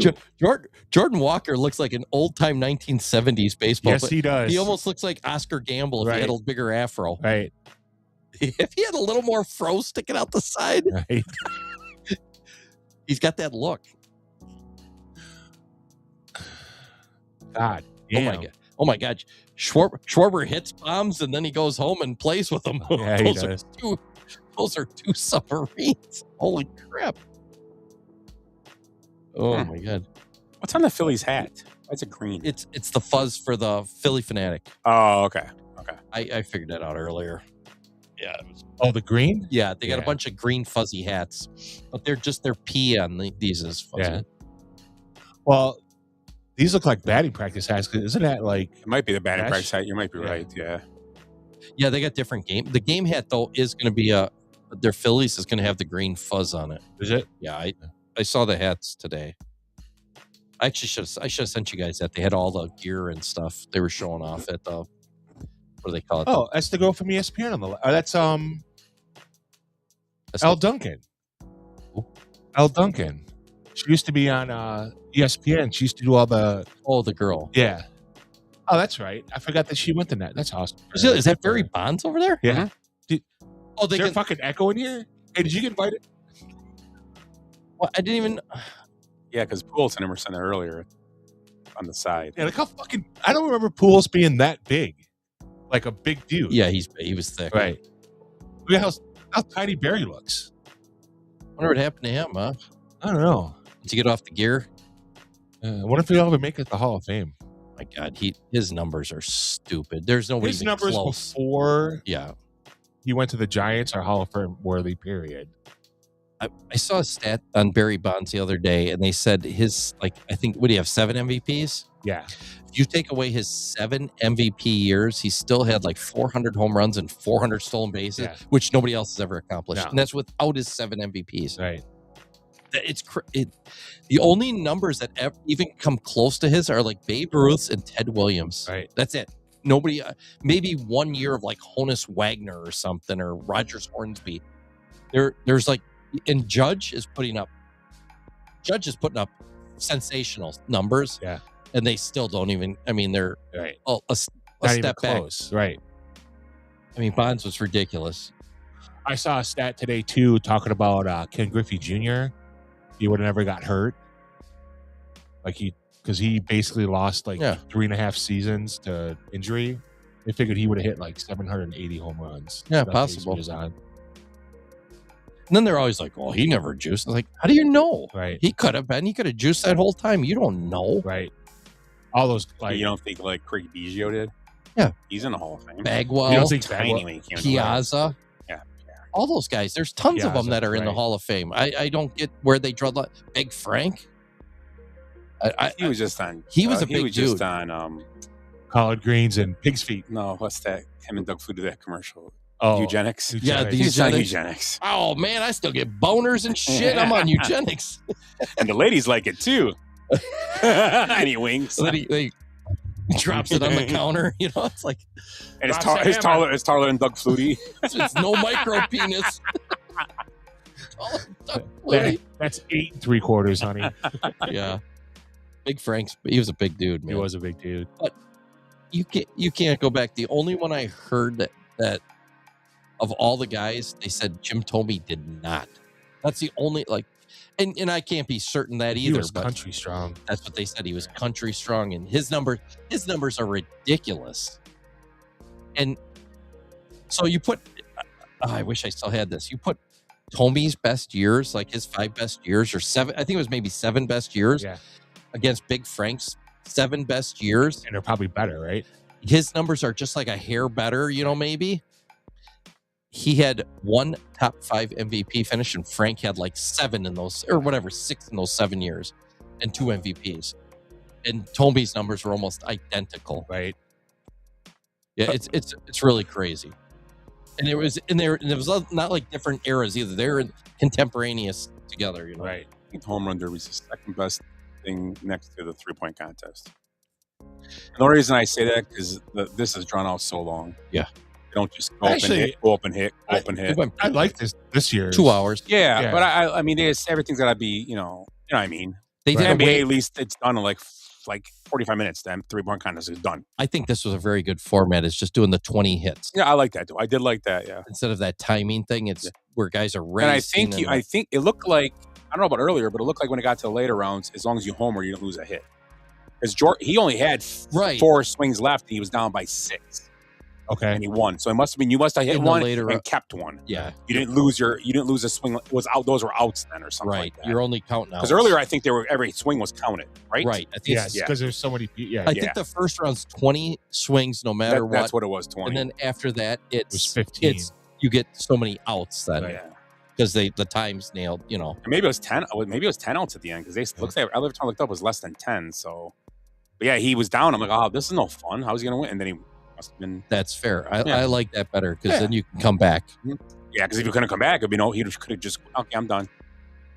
So, anything else? Are we gonna do picks for the Open? Oh yeah, let's do that real quick. Oh yeah. Let's pick 5 guys each. Shit, I saw the baseball stuff too. I forgot. Oh yeah, do that real quick. Let's do it real quick Yeah, while do we're baseball up here. stuff. Yep. AL MVP, Willie and Tim, Bobby Witt Jr. Eric took Vlad Guerrero, and me and you took Gunner. None of those. Well, I mean, No. I doubt. Maybe What? Witt. No. You never know. Second half could come up. No. Because that's why. Vlad's only got like 5 or 6 home runs on the year. Yeah. NL MVP, Willie took Ohtani, which he's probably in the 4-run right now. Timmy took Bregman, which there is no fucking way on this planet he's going to win it. I like the positivity though. Right. Unless he hits 45 home runs this season. Thank God no one picked Cal Raleigh. Yeah. Shit. Eric picked Ohtani. I picked Juan Soto, which isn't going well either. And you picked Skeens. Oh. That's not...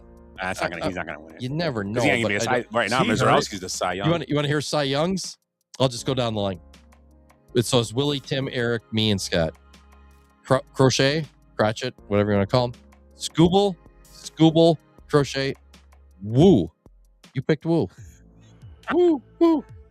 And right now, I mean, who's the American League Cy Young right now? Maybe what's his name from Boston? Maybe. No, not Boston. We weren't talking about Boston before. Who we talking Trying to about? think who would be. I don't know, but I don't. It's not Crochet's out for almost the whole year. Yeah. National League, Willie had Yamamoto. Timmy had Skeens. Good pick. Eric had Yamamoto. I picked Skeens. Great pick. Scott picked Brandon Webb. What's his name? Webb. Spud? Yeah, he's dead, I think. He's having a tough year. But Skeens and Yamamoto are still possible. Right. Right now it would be Mizorowski. Well, I couldn't pick Skeens there. I was going to, but he already had MVP. So I could have double dipped, though, I guess. And Rookie of the Year, Willie picked McGonigal, which that's probably the pick. Eric picked McGonigal. Timmy picked Teal. Oh, he's hitting good. His thing He's came good. back. The catcher from the White Sox. Yes, Teal. He's hitting good. His thing came back. We had his bobblehead. Is that his bobblehead right behind you, or is that Cuero? Yeah, Cuero and Teal. Oh, you got Teal too. That's right. I gave mine away. I just gave it away. Yeah. Scott picked Murakami. Oh, did I? Very good. Who the hell did I pick? I don't know. Oh, That fat fella. I picked the chubby guy. I picked Treya Savage, which he's had a good year. Yeah. Those are some good National League, McLean. So Eric picked McLean. I picked Carson Benga and Jordan Lawler. Lawler's been out, but he killed the ball when he was playing. And you picked Matt Painter. I think he's not pitching. No. He was supposed to come out. You picked McLean as well. John McLean. Which that's not a bad pick. So that's good. So here's the last few things we had hot takes. If the challenge rule works, there'll be some probably adjustments. Challenge rules. I think it's good. I think the challenge rule's been awesome. The only problem with the challenge rule is some of these umpires are dicks, and they're like, the guy will be like, Steve Reich. He goes, check, and they're like, too late. And it's like, that's where they're having the problem. Right. It's still the umpire causing the problem. You're going to see a lot of retirements too, I think. That was Willie said there'll be some NCs. One of my hot takes was the Pirates will be better than expected. They have been. Mm-hmm. Do the Dodgers win 102 games? We decided no. What are they on pace for? Probably 108 or 10 right now, but you never know. They got 97 right now. The Rockies lose 100 games, and we all picked yes. And I don't think that's going to happen either. No. Cubs win 88.5. I said yes. We said we picked the over on that. And they're on pace to beat that right now. Brewers win 84. We split that, and they're on pace to win like 205. Tigers win 85 is yes, and I'd have to look, but I can look right now. They're not. They're going to be selling at the deadline. Yeah, I don't think they're going to win 85. Hold on here. They're doing the Field of Dream game. Detroit is at 44 right now. So close. It's close. And that's not even halfway point. It's over halfway. Is it? Yeah. Oh yeah. So they're not going to get it. It'll be close. And the Braves. The other hot take: Braves win 87 games. We said no. They're 55. They're gonna blow past that. Dodgers are at 61 games right now. Yeah, they're on pace to win well over 100. The other one was, and I can't believe I probably argued with you guys on this one. The Rays win the division, and we went with no. It's going to be with the Yankees, the Toronto. Blue Jays, the Baltimore's even pretty good. The Red Sox, and the Rays are leading the division right now. So there's a chance that's going to happen. Right. And I always pick the Rays. They're like the Brewers to me. They play the right way. Did you pick them this year though? I don't think you picked them. I did not. No. I said I'm not going to pick them this year. No, they're going to win it. Because that's why. That's why. Because you see over here, It's because it's why. I did not pick the Rays. I said that's the first year I'm not picking. I picked the Yankees and Orioles and Blue Jays. Who'd everybody have? Who'd me, you, and Tim have? Just do us three. For the finals? Yeah, for just who we picked. What's going on? So, finals, we have Cubs, Dodgers, Rangers, Blue Jays, Timmy. Dodgers playing the Rangers in the World Series with the Dodgers winning. The Blue Jays are under 500 right now, I believe. Rangers got a chance. That division's so weak. I mean, the Astros are still only like 3 games out, and they haven't had a pitcher yet. Right. I picked Dodgers, Mets, and Marlins, Blue Jays. Or not Mariners, Blue Jays. My fault. which both of those teams are under 500. The Mets are the worst team in baseball, essentially. And I got the Mariners winning it all, which it's a possibility still because that is, again, that weak division. Scott, Phillies, Mets. And Mariners, Red Sox. You picked the 86 World Series there. And you have the Phillies beat the Mariners in the World Series. So that's a good possibility. Well, Timmy, you got the Dodgers winning too. I got the Mariners winning, but Cal Raleigh's been a mess. Yeah, he has. The Mariners will be selling a pitcher here. Oh, so Probably going to be Castillo. They have 2 stud minor league pitchers coming up, and they got no place to put them because they got five or six starters already. 6. What do they need? They need a second baseman, right? No, Young's been really good. They probably another outfielder, I think. I'm trying to think what else they're missing. They got a shortstop now. Send them the bowling ball. Yeah, it's possible. IOU? What does it say? It says "fuck you" respectfully. I don't know what that even means. You want me to tell the teams that none of us picked? Yes. Nobody picked the Rays to win the division or go to the playoffs. They're leading right now. The Twins and White Sox, nobody picked. They're both over 500 right now and playing pretty well. The Angels, garbage. We all picked that. Nobody picked the Braves to make the playoffs. And the Marlins, nobody picked as well, and they're playing really well too. I'm guessing a drop off. The only other playoff team was the other team that didn't get picked was the Rockies, and they're actually playing pretty decent. I have no pitching. They're not gonna catch the Dodgers in that. There's no way. Here's the dice. So I would do the draft order. Draft order. High dice goes first in an order, and then if there's a tie, the other 2 roll off. So high dice goes first, second, third, and then we're going we'll draft like a, what do you call it? Snake draft. Okay, here we go. Roll them. Fuck. 2. What'd you get, Tim? 1. Okay, so we tied 2s.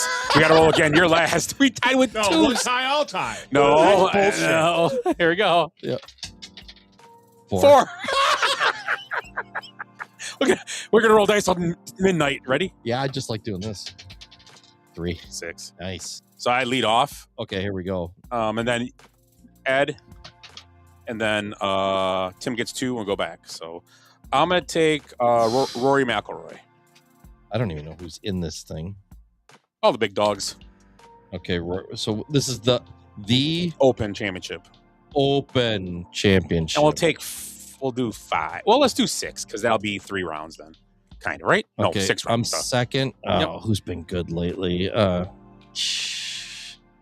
I'll take Scheffler. Tim, you get 2. All right, I'm going to take Fleetwood and Fitzpatrick. Okay, Ed. I'm going to take Victor Hovland. I'll take John Rahm and Wyndham Clark. Nice.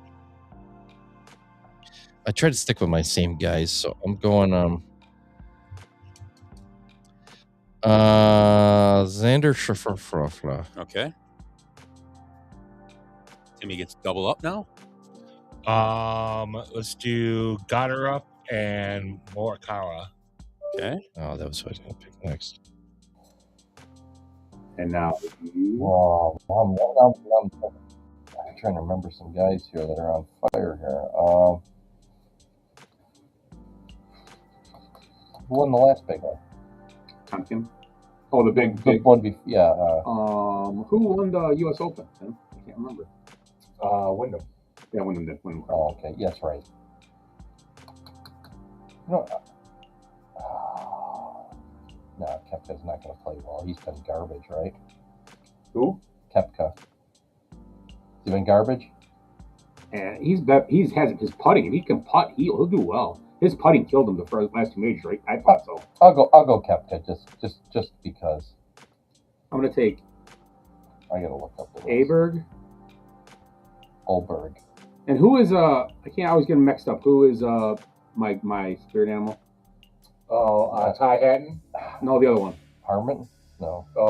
What's his name's good buddy? It's Lori's buddy. I'm looking. What the hell is his name?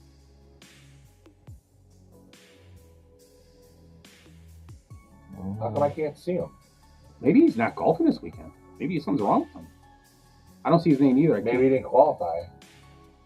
Shane Lowry. Yeah, is he on here? Lowry. Shane Lowry. Is he? Oh yeah, Mike, here. Mike Lowry. I see him. Shane Lowry. I'll take it. Ah, Lowry. How many do I have? 5. 5. We going 6? I get one more. Yeah. So you guys get 2. I'll go Patrick Reed. Okay. I'm gonna go Cam Young. Ooh, I gotta put C Young. It could be a different one. And then I'm gonna try Ty Hatton. Yeah, we already talked about him. This is a big one for me. I'm gonna go with the guy that does all the hunting, Brian Harmon, right? Yeah, he's a big hunter. I'm gonna go with my guy DeChambeau. Yeah, that was the other one I was gonna do, but I can't have him and Kepka on my same team. They'll fight. Okay, so closing thoughts, Tim. 2020. Really, me? Yeah, you do it. All right. So my closing thought is that I think the Bulls are on the right track. Getting Caleb. No. Yeah, Caleb something. I want to call him Caleb Wilson, but that's not it. Yeah, that is it. Okay. Because Caleb Williams, Bill Right. Wilson, and Right. Yeah. So I believe, yeah, Wilson, yeah. Right. So come to find out that the coach at UNC, I can see him, Hubert Davis, totally fucked up because Caleb Williams can shoot.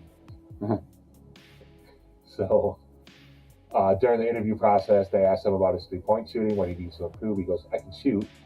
We ran the Carolina break, and I was always on the top of the key, and all I had to do was go to the rim. So, which I appreciate, but I can shoot. So they had a workout, and I guess he just fucking shot. I mean, obviously, you saw him in the opening Summer League game. He was 7 of 11 for 3-point shots. So I think the Bulls are in the right direction. I like what they're doing. I like the new GM. I just hope the Tweedledee and Tweedledum don't fuck it up. Yeah, I like that. You guys remember when Brewers superstar Ryan Braun failed a drug test during his MVP run? No. Then he claimed 100% that he has never touched steroids and would bet his life on it. Then he claimed that Dino Lorenzi was a Cub fan and an anti-Semite who was out to get him. He got Aaron Rodgers to publicly back his lies to keep the restaurant from receiving flack. Rodgers said he would bet his yearly salary that Braun was clean. Braun got his teammates to publicly back his lies. Then the commissioner of baseball, Milwaukee's Bud Selig, who between moving his team to the National League and trying to get rid of the Twins so he could make more money, put pressure on the Israeli arbitrator to get the test thrown out, which it was. Less than a year later, the biogenesis scandal occurred, and Mr. 100% clean Jewish guy is all over their steroid records. So doing what Braun does best, he lied again and said his lawyers used biogenesis in the defense of their original claims. That's why his name's all over it, because they were calling there to get information. But after a lengthy investigation, it was determined Braun was sending steroids directly to the Brewers clubhouse using his teammates' names like Sean Markham, putting their careers at risk as well. So eventually, after exhausting all legal avenues and friendships, he accepted his 65-game suspension and left a scorched earth in his wake. But the story has a happy ending. The Brewers and their fans accepted him back with open arms. And the Brewers in Major League Baseball never officially apologized to Dino Lorenzi, who they knowingly slandered and called a dishonest racist. The end. You guys remember that? Yeah. Okay, because Pepperidge Farm remembers. My closing thought, and I thought of it when you were talking about the NBA. Oh, the Cubs draft. 27 pitchers. That was fine. I mean, pitching. Most of them ain't gonna sign anyways. But I like third round pick. Big fan. The first, no, not the first baseman. The outfielder, right, from A&M. Yeah. Yes. The outfielder. Yeah. Not the big DH guy. Not Matt Mervis 2.0. Yeah. No, this is a kid that didn't play all last year and he missed time and he kind of dropped because of that. He was hurt. Nothing. And I guess he's just got raw power. like just incredible power, which may not translate, but I do like the pick, getting him third round. Kind of like Conrad, right? Yeah, you never know, I guess. So I did like that pick. So. Okay. So yeah, I think that's it. Nothing else, guys? I think we had a good night. Yes, we did.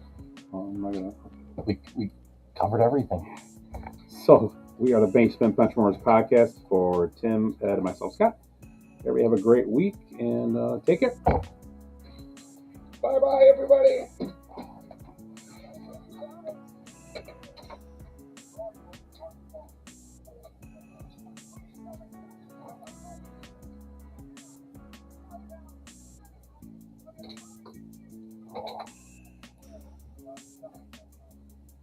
Oh.